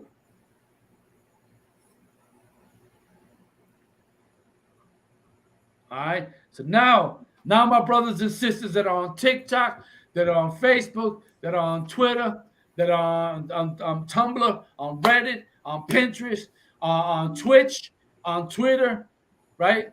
Now, I've done showed you where these people come from, all right? Now, let me read to you something diabolical. I'm going to read it both in English and I'm going to read it in Spanish. Something diabolical that these people did to us. Le voy a enseñar algo tan diabólico que esta gente no hicieron, ¿verdad? Que es algo increíble, ¿ok? So this is, I'm going to go, el artículo originalmente está en inglés, pero lo puse en el translador y lo cambié. LOL, I smell dog hair. That's right. Because guess what? You're absolutely right. Esau or the Caucasians, they like Lassie with that dog hair. And matter of fact, I'm gonna show you, and this is just me clowning. This is just me clowning. Hold on. I'm gonna show you. Y'all gonna love this. Ready? Hold on. Where's it at? Hold on. This guy right here. This is what I want. Oh, hold on. Where you at? All right, there we go. Of course, I'm a clown dude. I only want the image. There we go. I'm a clown dude, right? But really, this man is actually hairy like that, okay? Let me share it right here real quick. Boom, boom, boom. Boom. Boom. All right, now here we go. Here we go. Check it out. Check it out. Check it out. Boom. Y'all see that? Even though we know this is from the Addams family, but this hairy creature, right, is a representation of Esau. Genesis the 25th says, and the first came out red all over like a hairy garment, proving that these people, if they don't shave, if they don't use the Norelcos, the Wilkinson saws, if they don't get them blades and shave up all their hair and they let them be, this is what they'll look like, hairy all over like a garment. All right? So now, let me show you let me read this article. I'm going to read it first in Spanish, and I'm going to come in English. Voy a leer este artículo, ¿verdad? Primero lo voy a leer en español y después en inglés, okay? Tell me Jesus is black because he was not. Yeah, Jesus was black, man. I don't know. Macho. Jesucristo es un moreno, papá. And I could show it to you in the Bible and in with Russian icons. And I even have a picture of a statue that's right in the Vatican, okay, of Jesus Christ with Negro features. And if you think about this, here's how you know Christ was black as well. Black man in America, and everybody knows this, always innocently getting put to death by the police. Yes or no? Always, yes or no? Of course, yes. That's how what's my brother name? George Floyd died. That's how Amir Locke died. Amir Locke didn't commit no crime. He committed no wrongs, but they put him to death, right? That's how Ahmaud Arbery died. He committed no crime, but they put him to death, right? Well, guess what? That's how you know Jesus Christ was black, because here's a black man who committed no wrong, and the white Romans killed him. And not just killed him, they killed him and laughed at it. Sounds familiar, don't it, right? It sounds very familiar. Let me read to you. Operación Bootstrap de Puerto Rico. Y esto fue escrito por un tal Juan Ruiz Toro, ¿verdad? La Operación Bootstrap, la estrategia del gobierno del gobernador Luis Muñoz Marín para desarrollar y modernizar la economía de Puerto Rico abarcó una serie de incentivos económicas que comenzó en la mediados de la década del año 1940. El modelo era hereditariamente estatista. La administración de Muñoz, en particular la compañía de fomento, la agencia de desarrollo de la isla, dirigida por Teodoro Moscoso, estuvo directamente involucrado en la formulación de la estrategia y la supervisión de su implementación. ¿Okay? Entre otras cosas, enfatizó la industria como la estrategia de desarrollo con más probabilidades de crear empleos con la rapidez y ¿cómo se pronuncia? Eficacia, creo que se pronuncia, necesaria para tener un impacto significativo en las condiciones económicas de la persona. Como parte de esta estrategia, abogó por cambiar hacia una economía basada en la exportación, en la que la mayor parte de la producción de la isla estuviera dirigida al mercado estadounidense en lugar del mercado local comparativamente pequeño. Operación Bootstrap se trataba fundamentalmente de modernizar la economía puertorriqueña. Yeah, we heard that. Porque el gobierno entendió que esto solo sería posible a través de la inversión extranjera. Gran parte de ella implicaba otorgar exenciones de impuestos a las corporaciones estadounidenses que se establecían en Puerto Rico. Ahora, Magán, tú escuchaste esa? Damn right. Puerto Ricans are Taínos, but we of the tribe of Ephraim. Puerto Ricans, the Taínos, we are Israelites of the tribe of Ephraim. Okay, Magán, que eso como lo que basado en lo que yo leí, Shalom, que está allá, al otro centroamericano, Shalom, de Yahweh Hashem Shakatah. Basado en lo que yo leí, Captain, how to add me. I'm going to put you in right now. Give me a second.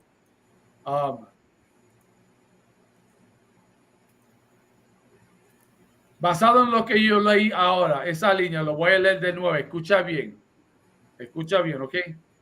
Mira lo que dice, ¿verdad? Ok. Operation Bootstrap se trataba fundamentalmente de modernizar la economía puertorriqueña porque el gobierno entendió que esto solo sería posible a través de la inversión extranjera. Macho, then what race is Taino people? Ok, a través de la inversión extranjera. Gran parte de ella implicaba otorgar exenciones de impuestos a las corporaciones estadounidenses que se establecen en Puerto Rico. Esa línea que leí, ¿suena familiar? Claro. Esa es la ley 20, la ley 22. There you go. Esa es la ley 22 cuando vienen los americanos. Acá compran sus propiedades, no pagan impuestos. Inclusive ahora mismo están privatizando hasta las playas. Se están quedando con lo mejor de la isla. Y mientras tanto el boricua a la basura. Mientras tanto, ¿tú sabes lo que va a suceder en Puerto Rico? Y para aquellos que no están preparados, lamentablemente lo siento. La única cosa de seguridad es cuando terminamos establecer la escuela bien fuerte en Puerto Rico, ¿ok? Donde más boricuas pueden correr para seguridad, ¿ok? De seguridad espiritual y físicamente, ¿ok? Lo que van a empezar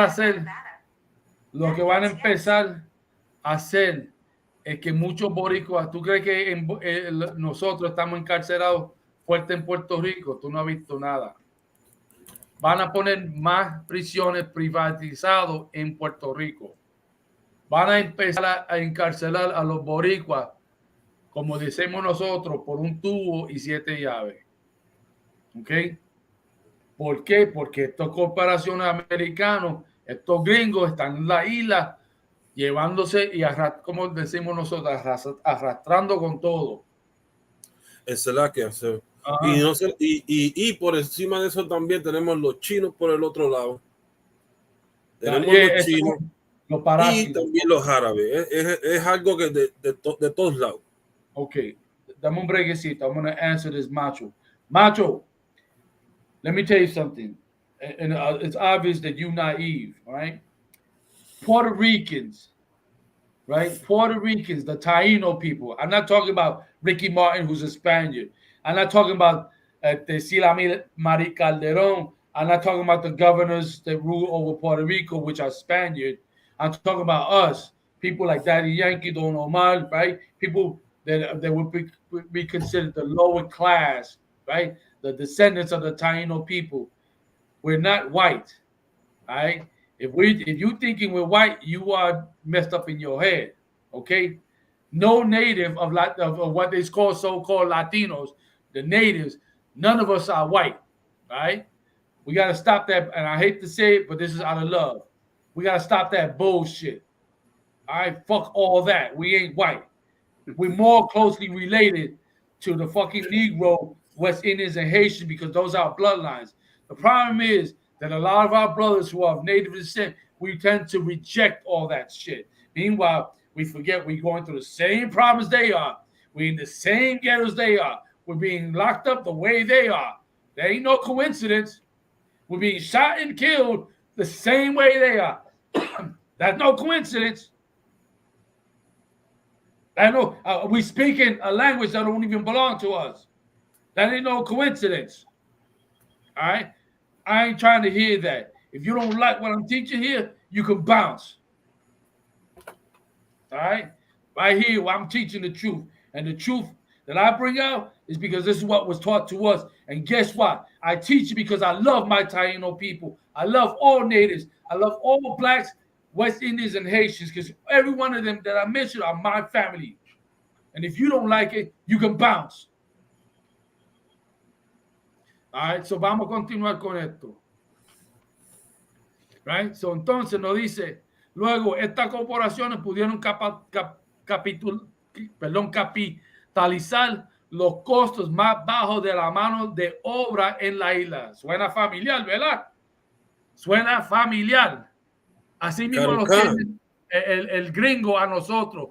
No solamente en la isla, también lo hacen en la Quisqueya, también lo hacen en Cuba, en las condiciones que están. Y también lo están haciendo desde eternidad aquí en los Estados Unidos, en México, en Centroamérica, en Sudamérica, en las reservaciones donde están nuestros hermanos los indios norteamericanos. ¿Ok? Se aprovechan de nosotros. Entonces, cuando destruyen a esta gente que son la porquería de sociedad, van a otros países y le hacen lo mismo a estos gentiles que no son de nuestra gente, y a mí no me importa a ellos, pero injusticia es injusticia, ¿sí o no? You know? So anyway, déjame ver. Ok. So entonces,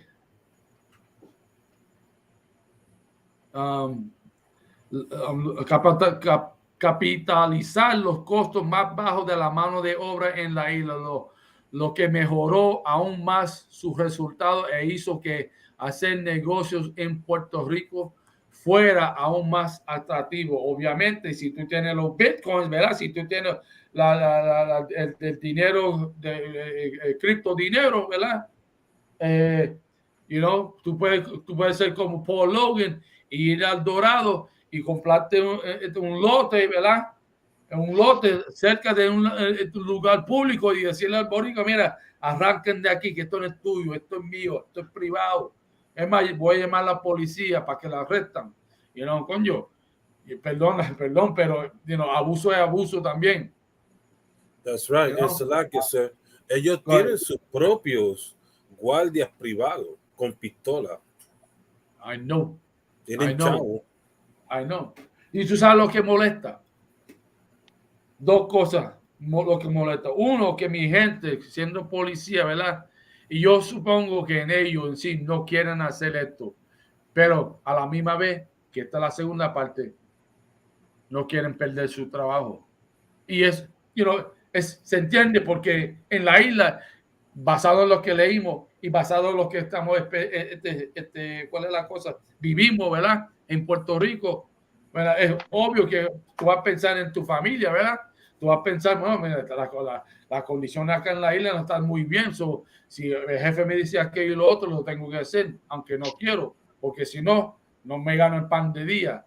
Esta gente nos tiene contra la pared, que eso es malo. Eso es un abuso terrible. You know? That's right. So es la que eso es lo que está pasando con los real estate. Yeah. Los agentes de real estate. Eso mismo que usted está diciendo. Entonces, mira, viste, hay un italiano que él vivía en Rhode Island, ¿verdad? Y él corrió para, yo no sé si fue para senador, gobernador o un congresista de ahí, y perdió. Y él decidió ir a Puerto Rico y hay un edificio, ¿verdad? Que la gente simplemente está pagando $500, $600 al mes, lujoso, ¿verdad? Con piscina y todo. El tipo vino y compró el edificio y escribió carta a todos los residentes que se tienen que ir.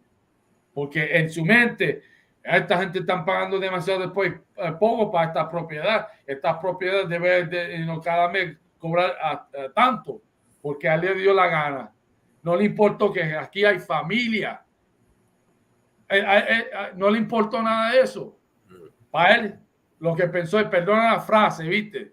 Pero este es real. Para él fue, sin cojones me entiende, arranca a todo el mundo. Y es un abuso.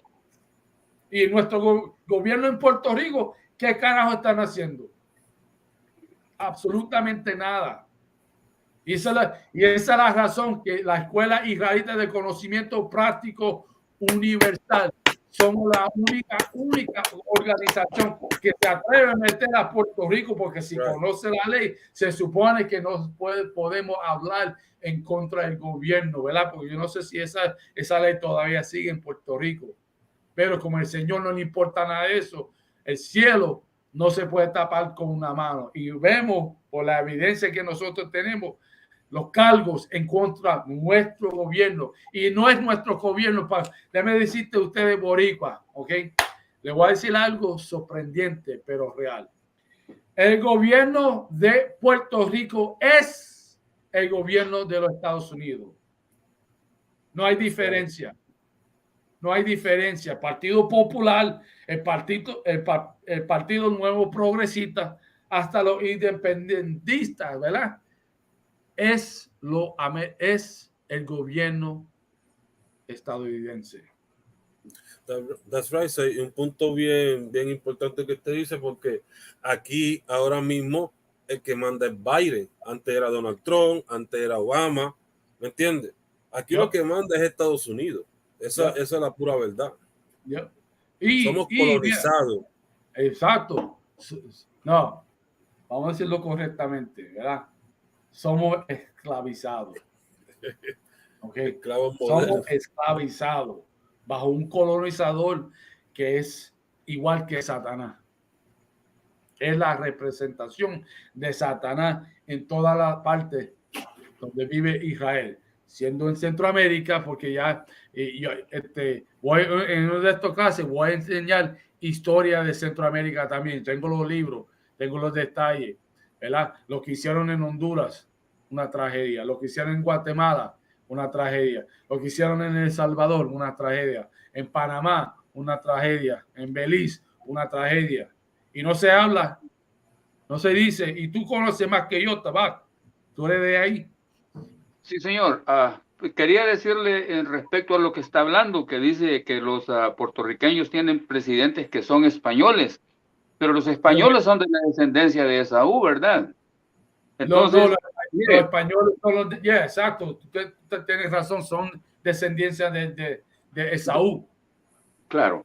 Entonces, mire, el presidente de México es López Obrador, es español por descendencia. El presidente de El Salvador, imagínense, que es palestino de descendencia y que está ahorita mismo metiendo la cuestión esa del Bitcoin, pero está aceptando inversionistas extranjeros y los está convirtiendo en ciudadanos, están apoderando de El Salvador. Hold on. Costa Rica, let me tell you something. You know how we fight?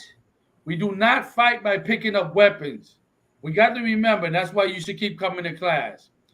We're never going to fight them by picking up weapons, because if you pick up a gun, they'll pick up a rocket launcher. You pick up a rocket launcher, they'll pick up a tank. You get a tank, they'll just drop a nuclear bomb on us. So we can't beat them. But we got to do what we did in Egypt, which is get on God's side, and God would kill every last one of them, which is promised in the Bible. God said this. God said, vengeance is mine, thus saith the Lord. You understand? God wants the vengeance. God wants to hit the deadly blow, and we should let him. What we need to do is go within ourselves and kill off the man that's smoking weed, kill off the man that wants to be a homosexual, kill off the man that wants to sell drugs, that wants to smoke cigarettes, kill off that man, kill our sisters, kill off that sister, kill off the sister that wants to be a prostitute and show her thing on TikTok and wear a star. You know what I'm saying? Kill off the bitch in you that wants to be running your mouth all up in your husband's ears. That's or right. Your man's ears, or your son's ears, or even your father's ears. We got to dead all that. That's right. That's what we do. We fight that, and we turn to God, and he make a brand new people. A people dignified enough that the whole planet Earth got to recognize that we God's people. And it's going to be that way. And in that day, every nation, like the way the Bible says in Isaiah 60 and verse 12, says that for the nation or kingdom that will not serve thee shall perish. In that day, when Christ establishes our kingdom up, any nation that don't do what we tell them, they get put to death. That's right. That's how it's going to be. And it's right, because these nations take advantage of us. These nations come in all where we live at and take our money, right? You know, they set up the businesses, the nail salons, the Chinese restaurants, the sneaker stores, the beauty salons, all the businesses. They set up their McDonald's and their Popeyes, all of it. Take our money and then don't put nothing back to the community. Leave us dead ass broke. So the only way to get God on our side is to keep coming to class in the Israelite School of Universal Practical Knowledge. That's under right. command and honor. And guess what? For Latino America, guess what? He got yours truly. I ain't nobody, but I love my people. And out of love, I'm going to teach my brothers and sisters. You know what I'm saying? You're going to know this about, I'm a very humble brother. But the Lord made me captain, you know, over for this reason, man. Because he see I love my people. And I'll do what is necessary. You know what I'm saying? Okay, mírate, ya come. Let me copy the stream. He want to come up in again. Dame un brequecito. Te voy a enviar voy a poner el enlace de nuevo, okay? Dale click al enlace, okay? So, déjame hablar un poquito más, right? I know we're going to be running a little bit extra over the time, okay? Pero ya tú sabes, tengo medalla, ¿verdad? La compañía de medalla. La compañía de mi gente presente, ¿verdad? Latinoamérica presente. Black folks represent, you know what I'm saying? West Indians and Haitians were representing, you know? That's right. All right. Vamos acá, ¿verdad? Let me read a little bit more in Spanish, all right? Let me see what we got here. Right? Déjame leer hasta la porción donde leí en inglés, ¿ok? Para aquellos que latinos, porque viste que hay morenos y latinos en Cheta que están escuchando, right? It says this is called Operation Bootstrap, right? Now, right now, if you've been following the news of what's going down in Puerto Rico, a lot of people know about that YouTuber named Paul Logan, and many people like him are actually buying up property in Puerto Rico. And guess what? They buying the property and they're telling us Puerto Ricans that we can't be on this property, even in the public areas. Like, you can't tell that to a people that this land belongs to us. You can't tell us that. Oh, I see lo que pasa. Honduras, you know, intenta de esto. Let me see something. Enciende tu micrófono. Ya ahora puedo entrar. Ahora sí. Baja el volumen de tu micrófono si puede, ¿viste? All right. Entonces voy a sacar a de aquí. Pum. Y te voy a dejar aquí, ¿ok? What does it do? FB committee and get up. Hey, y'all brothers and y'all brothers that in the TikTok, stop arguing with each other, okay? When you come into this class, you stop arguing with each other. We done be too long on back and forth for years against each other. That bullshit got to stop. You understand? We brothers. We ain't other enemy. You want to take that anger? Let's take it to who deserves our anger, which is a damn colonizer. Y'all stop that, right? All right, acting like little children up in this shit right here. Y'all gonna start to act straight. We in fucking World War III right now. That shit in Russia, that's World War III. We need to stop the bullshit with each other. We ain't each other's enemies, all right? We need to kill that. That's the white man that got us like that, fighting each other. And besides, the Lord said that would happen anyway, because we've decided not to follow his law, statutes, and commandments. It's saying in the book of Deuteronomy 28 chapter that brothers should look, I'm paraphrasing, looking evil towards one another. We need to stop that though. All right, we shouldn't be arguing with each other, okay? Because Latinos, black people, Haitians, and West Indians, Native American Indians, because some of you are here too. Stop fighting with each other. All right. If you can't conduct yourself, I'm going to bounce you out of here. Now, if you want to be brotherly, because we all about brother here too, don't get it twisted. Yes, we're very militant, but our militancy is based off of fraternity, off of brotherhood. All right. Y'all gonna cut that shit out straight up and down. And I'm telling you this out of love. Y'all ain't my enemy, but out of love, I'm gonna check the shit out you when you go off on each other. We ain't gonna do that shit no more. Perdón, go ahead, Tabak. Salakia, sir. Sí, en base a lo que usted está diciendo, está el libro de Sofonías 2:1, el cual dice, se lo voy a leer. Dice, congregaos y meditad, oh nación sin pudor. Dilo de nuevo. Congregaos y meditad, oh nación sin pudor. Right? Congregao, ¿verdad? Espérate, I got a little for two para yo repetir. Mala mía, dame un break. He's in the book of Zephaniah 2:1. And this is what it say. Right? I'm gonna read it first in Spanish, then I'm gonna come back in English, right? It say, congregaos y medita, oh nación sin pudor. Sin pudor significa que las naciones no nos quieren, odian a nosotros.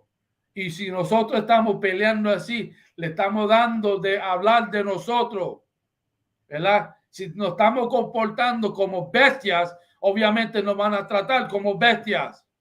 Y el Señor quiere unidad entre los morenos, los latinos y los indios norteamericanos y los indios seminoles. En vez de estar peleando, vamos a enfocar esa energía de estar enojados uno al otro y vamos a aprender esta Biblia para saber qué debemos hacer. Okay, ahora, I'm going to read it in English.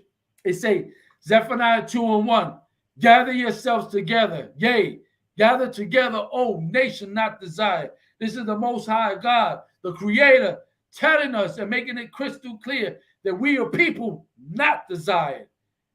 The white man haters, the Africans haters, the Chinese haters, the Arabs haters, the East Indians haters, you know what I'm saying? The Polynesians haters. And we all know this. We know it because we have to live with it every goddamn day. But God telling us to gather together. That's brotherhood. So we should not be fighting with each other. We should not be coming at each other's throats. All that shit got to be dead. Excuse my language. But we got to kill that, yo. We in World War III, we're going to still be fighting with each other. How many of you brothers and sisters are ready? Because a lot of us by law have to fill out that selective service. How many of you are ready to go to war for the United States over there in Ukraine? Because you can get selected tomorrow. Tons of y'all can get selected tomorrow. Are you prepared for that? You're going to wish you never did. You're going to realize that was the greatest mistake of many that you done did. We go fight for people that don't care about us, that do not desire us. Man, that got to be dead, man. We can do better, man. And this is how we start doing better, by forgiving each other. Just let it go. Forgive each other, because that's what Christ wanted. That black man, that black king, that's what he wanted for us, to forgive each other.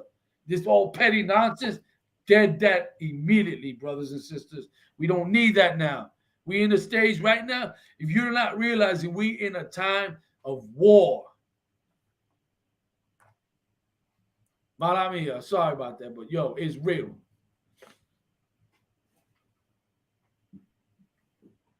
Nah, a FB comedian, we ain't nobody gonna lock you up, you know what I'm saying?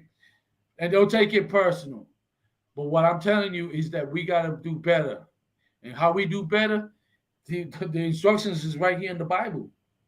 That's how we do better. We don't do better by going to church. That's dead. We don't do better by joining the Muslims. That's dead. Or Chinese or Africans. That's all dead. But we do better by forgiving each other and doing what God say do. And the Bible is not a religious book, so that way you understand.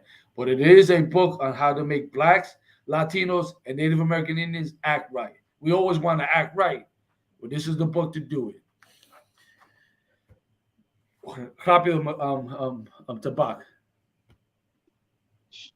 Shalom, sir. Y esa, así como ellos están discutiendo ahí, señor, es que ni entre nosotros mismos nos podemos llevar bien, ¿ok? Entonces, usted estaba diciendo ahí de que las demás naciones no nos quieren. Ahorita, con las cosas que están pasando, es el momento de que todos los latinos, negros y indios americanos nos juntemos como la nación no deseada para el momento de la venida de Jesucristo. Y así solamente de esa manera vamos a entrar como un cuerpo, como dice la palabra. That's Right. right. Eso es Pero verdad. discutiendo, Perdón, y eso lo que tú estás diciendo, 100% correcto. Eso es fraternidad. Y eso es algo que la iglesia no sabe establecer, pero sigue el comandante general Yahana, ¿verdad? En la Escuela Israelita de Conocimiento Práctico Universal, sí sabe hacerlo. Para que lo sepan, ¿ok? Para que lo sepan. And you are absolutely right about. Déjame terminar esto, entonces I'm going to do it in English, right? Because we're running out of time, right? So I'm gonna just do the portion that I said in English. The model behind Operation Bootstrap emphasized the state as a catalyst for local economic production. Accordingly, the government invested in many of the early industrialization projects, which include light industry factories like glass and paperboard producers. Although many of the early investors failed initially, enough of Fomento's investments in the late 1940s was successful enough that, when combined with the other economic incentives the administration offered, they convinced large multinational enterprises like Textron, which, among other things, produced spindles to establish plants on the island. Because once upon a time, what happened, and I jumped the article a little bit, what happened was that during World War, I want to say during World War II, when they were sending everybody to war, two things happened. They relied on Mexicans for entertainment as far as the film industry goes. During this time, because everybody was at war, Mexico had to come up with their film industry. And then for clothing, they went to Puerto Rico and hired and got a lot of Puerto Rican women, because the men were at war, got a lot of Puerto Rican sisters to start sewing for the whole goddamn planet, okay, during this wartime, right? But I jumped up ahead a little bit. Let me go back to the first portion of the article, because that portion I just read, I know kind of might have thrown everybody just a little bit off. But Operation Bootstrap, Governor Luis Munoz Marin's strategy to develop and modernize Puerto Rico's economic encompassed a number of economic initiatives that began in the mid 1940s. The model was inherently status. Munoz administration, particularly the Teodoro Moscoso led Compañía de Fomento, the island's development agency, was directly involved with the formulation of the strategy and overseeing its implementation. Among other things, it emphasized industrialization as a development strategy most likely to create jobs as quickly and effectively as was needed to have sufficient impact on people's economic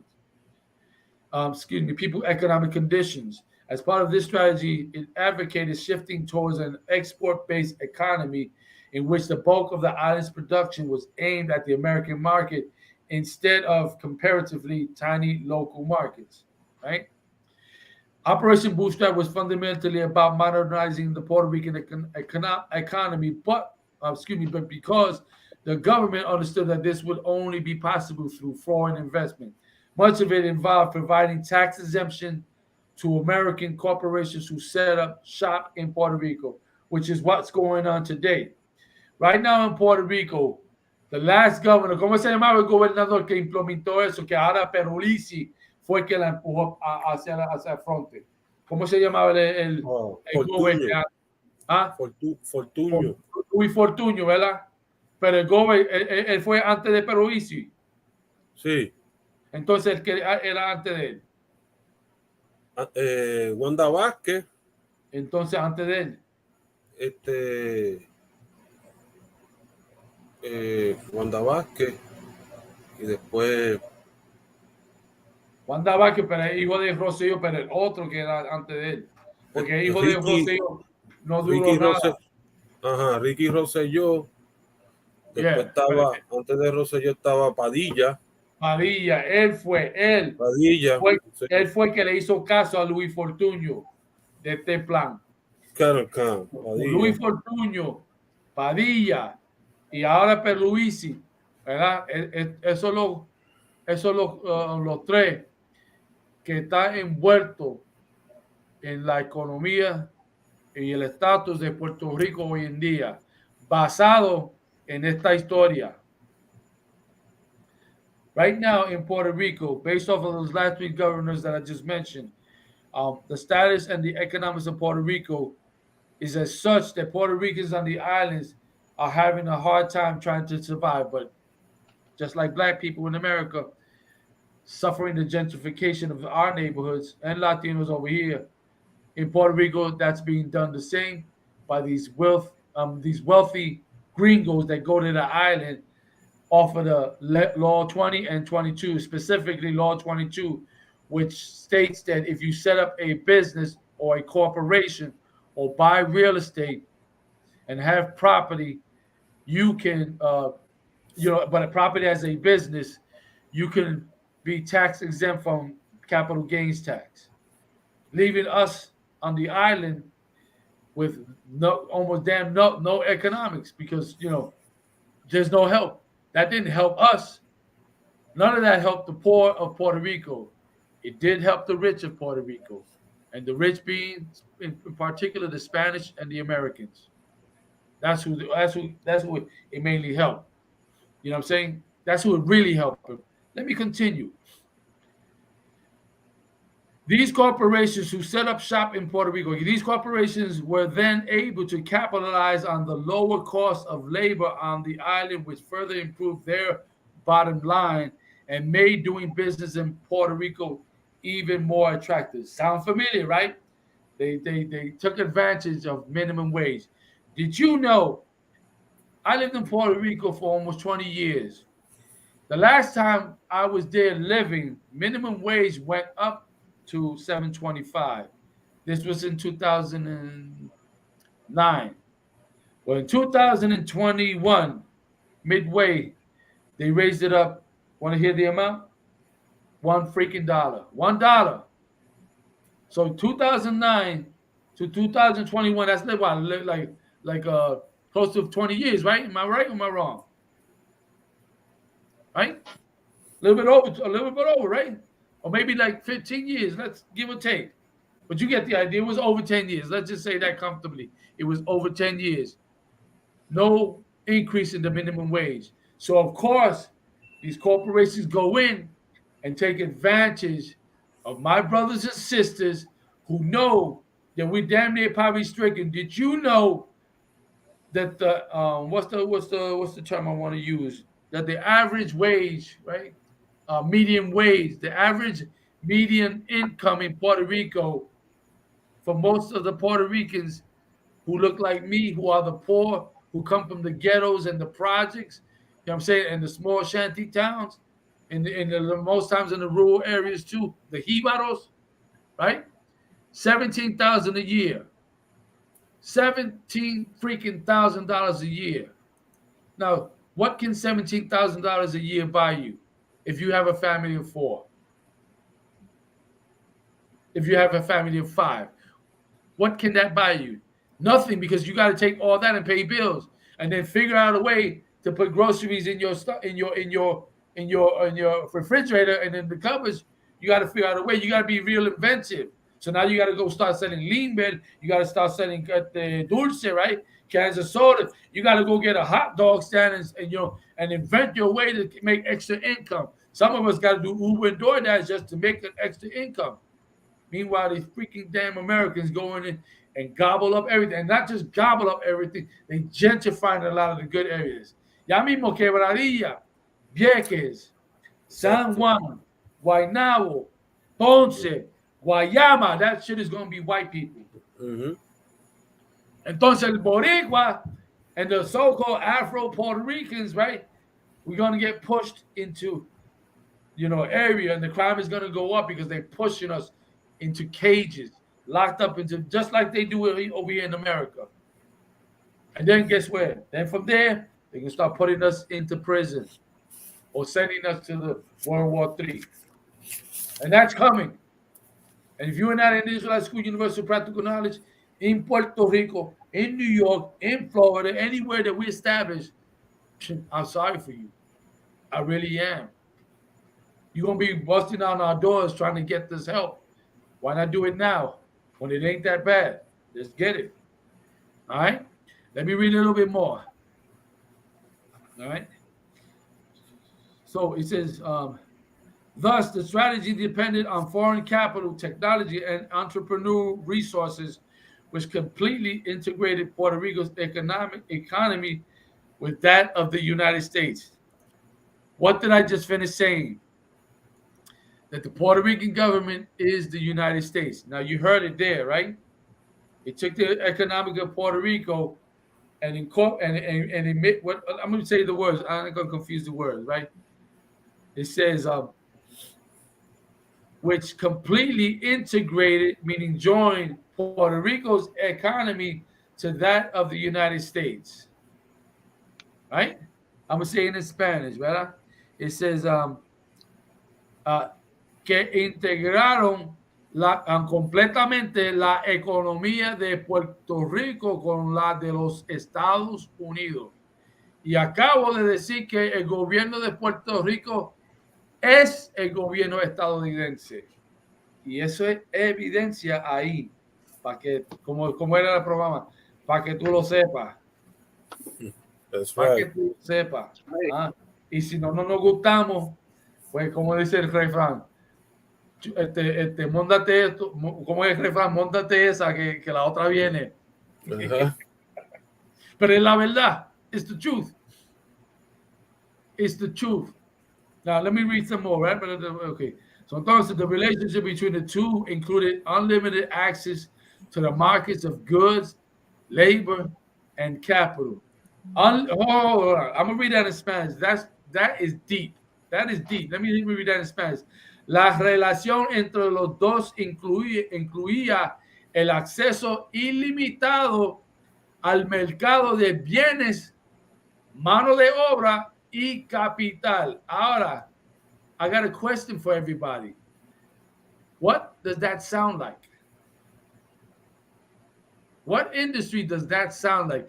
An unlimited supply of goods, right, off the markets, an unlimited supply of labor and capital. What does that sound like? Anybody, don't rush to answer. What does that sound like? Go ahead. Anybody want to take a crack at it? I'm going to read in Spanish. La relación entre los dos incluía el acceso ilimitado al mercado de bienes, mano de obra y capital. ¿Suena familiar? ¿A qué suena? Slavery. Esclavismo. That's what that is. It's capitalistic slavery. That's what that is. So don't tell us that the Puerto Ricans ain't enslaved.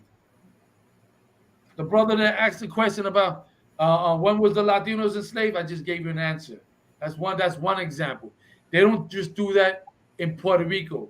They go to Mexico and do the same thing. They go to South America and do the same thing. They go to Central America and do the same thing. Central America has a horrible history with the United Fruit Company that was owned by Dulles, who was the brother to the former head of CIA, Dulles. I forgot the first name, but today they have an airport in Virginia named after that former CIA head of CIA. All right. Dulles was the one who created the schism in Guatemala to overthrow the government so that way the United Fruit Company could be prosperous. They're the ones that had a fault in creating a proxy problem, an economic problem for Guatemala, and overthrew the government, lied to the people, and then controlled what Guatemala say and do because they installed what is called a puppet president. Go ahead, Tabaco. Sí, hablaba de cómo después de la conquista los españoles esclavizaron a los hispanos y los mantuvieron esclavizados por mucho tiempo. A los nativos. ¿Verdad? Y de ahí fue donde, exacto, los nativos. Pero, ¿qué le digo? Y ahí es donde nace el nombre de las haciendas, como aquí en Estados Unidos le dicen las plantations. Yeah, haciendas. Y el que diga que no fuimos esclavos y que seguimos siendo esclavos, necesitan revisar la historia. Exacto, eso es 100% correcto. 100% correcto. Y eso es lo que tiene que hacer. Lo que pasa, tú sabes lo que pasa, que hay algunos que ven historia y no hacen una búsqueda súper profundamente para conseguir cosas que deben salir a la luz, ¿verdad? Hacen su búsqueda y bien hecho que lo hacen, pero el nivel está aquí, ¿verdad? En la escuela de Israel del conocimiento práctico universal, cuando nosotros hacemos búsqueda, no nos quedamos aquí, sino aumentamos para sacar esa información, porque entendemos que el cielo no se tapa con una mano. ¿Ok? La escritura claramente nos dijo, y la verdad lo harás libre. Y la única forma de saber la verdad es estudiar la escritura, pero también buscar libros, ¿verdad? Libros. Right? And the truth shall set you free. I wanted to show everybody this book. Este libro se llama Los Gran Caciques. In English, it's called The Great Chiefs, right? And for those that say that the natives are not Israelites, the North American Indians are not Israelites, and you have some who still seeing the evidence, just like we did with Moses, we saw the damn Red Sea depart in front of us, and yet we still denied it.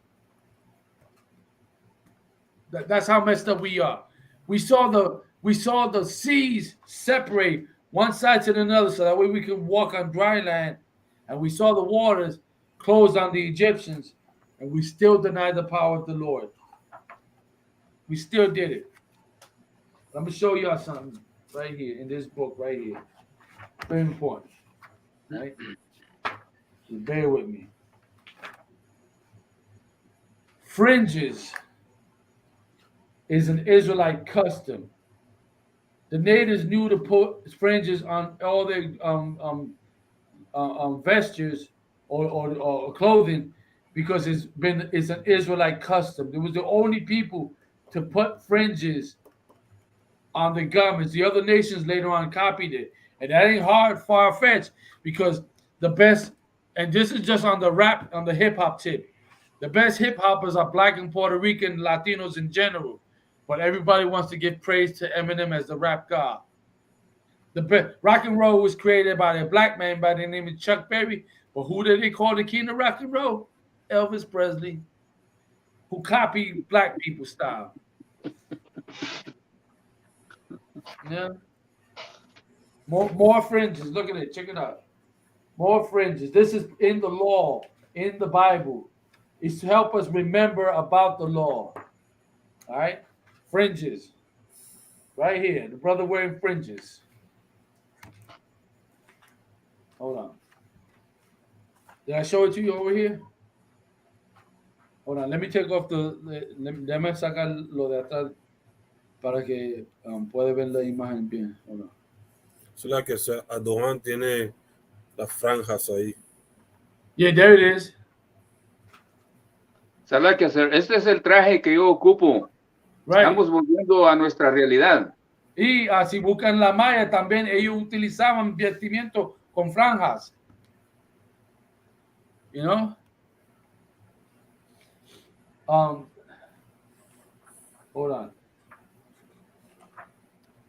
¿Por qué? Porque eso eran costumbres de Israel. Native Indians wore fringes because that's an Israelite custom that was passed on generation to generation.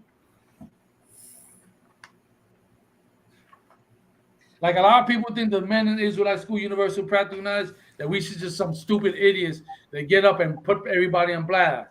Like, we speak because we got evidence and proof. And this ain't just one book that we can go into. We got tons of books, tons of history. We've been doing it for more than 50 plus years. All right? Hold on. Bear with me. I got to show y'all this. What page was it on?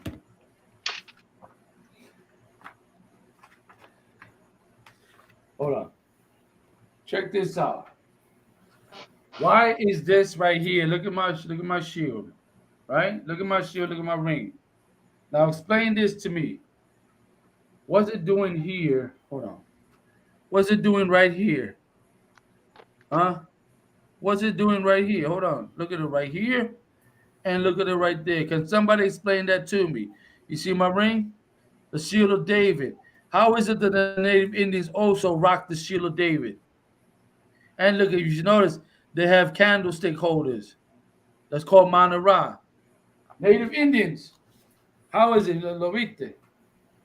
I don't know if you can see it, my gun. No se ve muy bien. Yeah, let me see if I can take off the green screen portion of my back. Oh, let me quickly do that. Bear with me. Don't.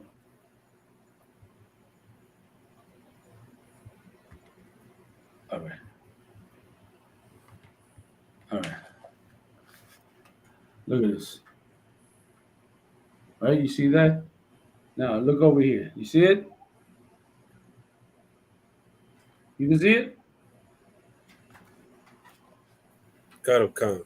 Right. Native Indians. You see that? All right?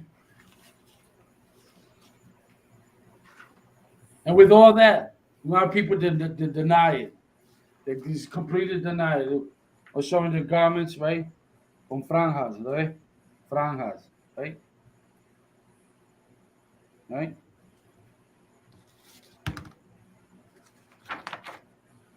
Mira este. Franjas en su vestimiento y en su alma. Right? Y tengo libros.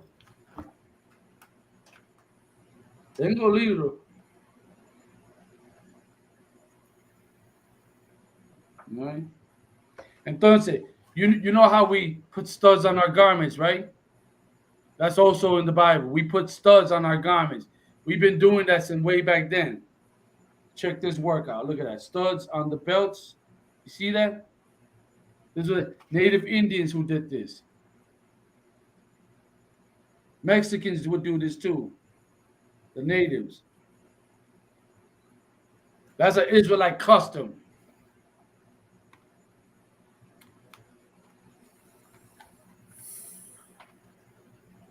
All right?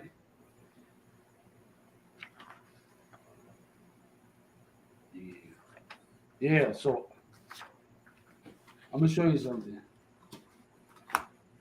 And mira, you can see these brothers? Look how, these are Native Indians, but can you see how dark skinned they are? Let me show it right here. You see how dark skinned they are, a lot of them? Native Indians. All right? You want to know the book? It's called The Great Chiefs. All right? The Great Chiefs. All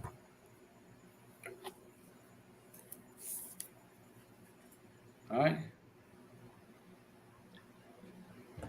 The Great Chiefs, okay? So, there's more of this article, but we run out of time, okay? Pero we hit a point that I wanted to show everybody that this thing that's happening in Puerto Rico is not something new. It's new to this generation. Lo que está sucediendo en Puerto Rico no es nuevo. Es nuevo para la generación de hoy en día. But as we clearly see, this that we're living in right now in Puerto Rico, it has its roots from the 1940s, which has the roots from the 1898, when the America and its military invaded Puerto Rico and went in there gun blazing, started shooting everybody. But you don't hear that in America, right? Anyway, Magan, I want to hold on. Just one more time. If you did not fill out, si no llenaste la hoja de asistencia, hazme un favor y lléname esa hoja de asistencia. All right? Hey, Shalom, Yah, what's up, Yah Allah, Yahweh, Shem, Yah, Shabrakatah. All right? Go ahead, Tabaco. Go ahead, dale, perdón. Colonel Juan Cáncer, en base a lo que estaba diciendo usted acerca de los fringes, ok, toda esa fue una cultura que es nuestra en el pasado, ¿ok? Que ahorita el día de nosotros estamos reaprendiendo. Para nuestra gente es que tenemos que empezar a desaprender lo que los españoles nos enseñaron cuando nos hicieron adoptar su cultura de ella. Pero entonces nosotros lo que tenemos que hacer es reaprender nuestra historia. Y eso a través de la Biblia. Y tienes razón. Y para eso está la Escuela Israelita de Conocimiento Práctico Correcto. Universal. Nota que dice Escuela Israelita, porque esto es un lugar o una casa de libros, right? Sapar, ¿verdad? Bayat Sapar es hebreo que significa casa de libros. Yep. Eso es otro libro que debemos estudiar. Babylon to Timbuktu, right?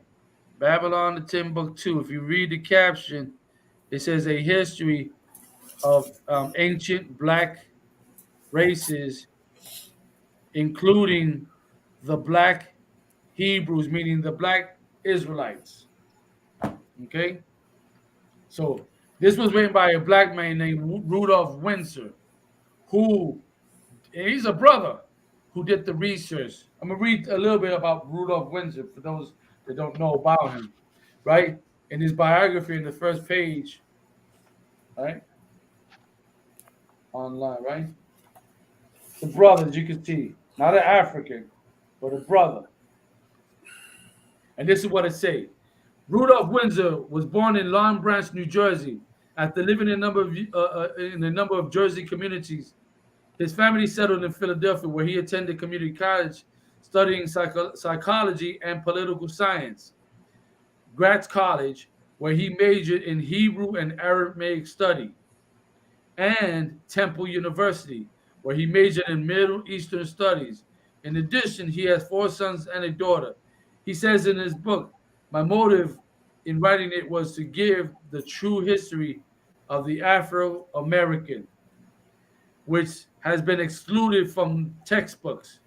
Professor Windsor is a strong advocator of the economic and cultural development of the Black community in serving the community. He has been a member and president of several organizations, was a delegate to the Black Power Conference in 1968, and was designated a delegate on behalf of Ethiopian Jews to meet Mr. Macaroni, that was some Ethiopian, an official of the Ethiopian mission to the United Nations, blah, blah, blah, blah. Moreover, Mr. Windsor is the author of the book, The Valley of the Dry Bones. I'm going to see if I can get that book. Subtitled, The Conditions That Face Black People in America. As a result of some difficulties with several book companies, Mr. Windsor established his own company called Windsor's Golden Series Publications. In 1988, Mr. Windsor redesigned his first book, From Babylon to Timbuktu. Again, Mr. Windsor, over the years, has appeared on radio and TV talk shows, lectured in congregations, organizations, universities, and traveled to Europe and the Middle East. So the brother was very well versed in his studies, and he studied psychology, so he knew about dealing with people's problems and their mind, okay? With that, Magan, vamos a cerrar. Vamos a cerrar la clase. Amaje, que significa de pie. No, léete primero los anuncios. Vamos a dar los anuncios. Solake, vamos a dar los anuncios. Solake. Esta es la Escuela Israelita de Conocimiento Práctico Universal 1 Oeste 25 Calle Harlem, Nueva York, bajo el mando del general Yahana. Nuevas reglas para hermanos y hermanas. Cuando un nuevo hermano o hermana ingresa a la escuela, están fuera de los límites durante 6 meses. Estos 6 meses son para ser saludados solamente. Están aquí para deshacerse del mundo. Después de los 6 meses, si un hermano o una hermana tiene interés en una persona en particular, debe obtener permiso del dirigente para hablar con el hermano o la hermana. hay otros 6 meses en los que el hermano y la hermana se pueden cortejar unos a otros. Después de este periodo de 6 meses, el hermano o la hermana obtendrán el permiso del dirigente para casarse. Diezmos, que es un mandamiento. Puedes encontrar esto en Números capítulo 18, versículo 21 y Malaquías capítulo 3, versículo del 8 al 10. Significa décimo en hebreo y se pronuncia ma'ashara. 10% de cada centavo de cualquier aumento que el Señor le dé al departamento de la Hacienda de la Escuela Israelita de Conocimiento Práctico Universal o al maestro. Fondo de sacerdotes, ofrenda libre albedrío para el sacerdote, no es obligatorio. Cualquier cantidad que le gustaría dar. Próxima Santa Convocación, ya sabemos que viene el Passover, abril 15, y recuerden el Aj-Ya, el Aj-Yam y el Aj-Wath-Yam. Que consulten las redes sociales como isupk.com, Facebook, Twitter, YouTube, etcétera, para eventos y materiales ISUPK. Si un hermano quiere ser un soldado en la escuela, entonces debe comenzar a vestirse de negro, pantalón negro, botas negras, camisa negra y bufanda negra. Y ahora vamos a cerrar la clase. Solamente se te despedir, ¿ok? Imagine. Imagine, que significa de pie. Imagine Shabbat. Imagine Barak. Yahweh Ba'ashem Yahweh Barakatah. Yahweh Ba'ashem Yahweh Barakatah. Yetimatah. Vamos a darle un saludo a nuestras hermanas. Imagine Shabbat. Imagine Barak. Yahweh Shabbat. Y vamos a hacer despedido. Right. Prepárense para el clase este miércoles a las 7. Ok, 7 p.m. hora de Nueva York. Ustedes que atendieron hoy siguen atendiendo, que va a haber más información para ustedes. You brothers and sisters online, it was on TikTok. Thank you for joining me. This coming Wednesday, we have another class at 7 p.m. También, todos los viernes a las 7 p.m. hora de Nueva York, clase de lenguaje de hebreo. Also, too, every Friday, 7 p.m., we have the Hebrew language class. You're more than welcome to join. Everybody pay your tithes. Paguen su diezmo. It's the law, okay? With that, shalom, Israel. Shalom. Shalom, sir.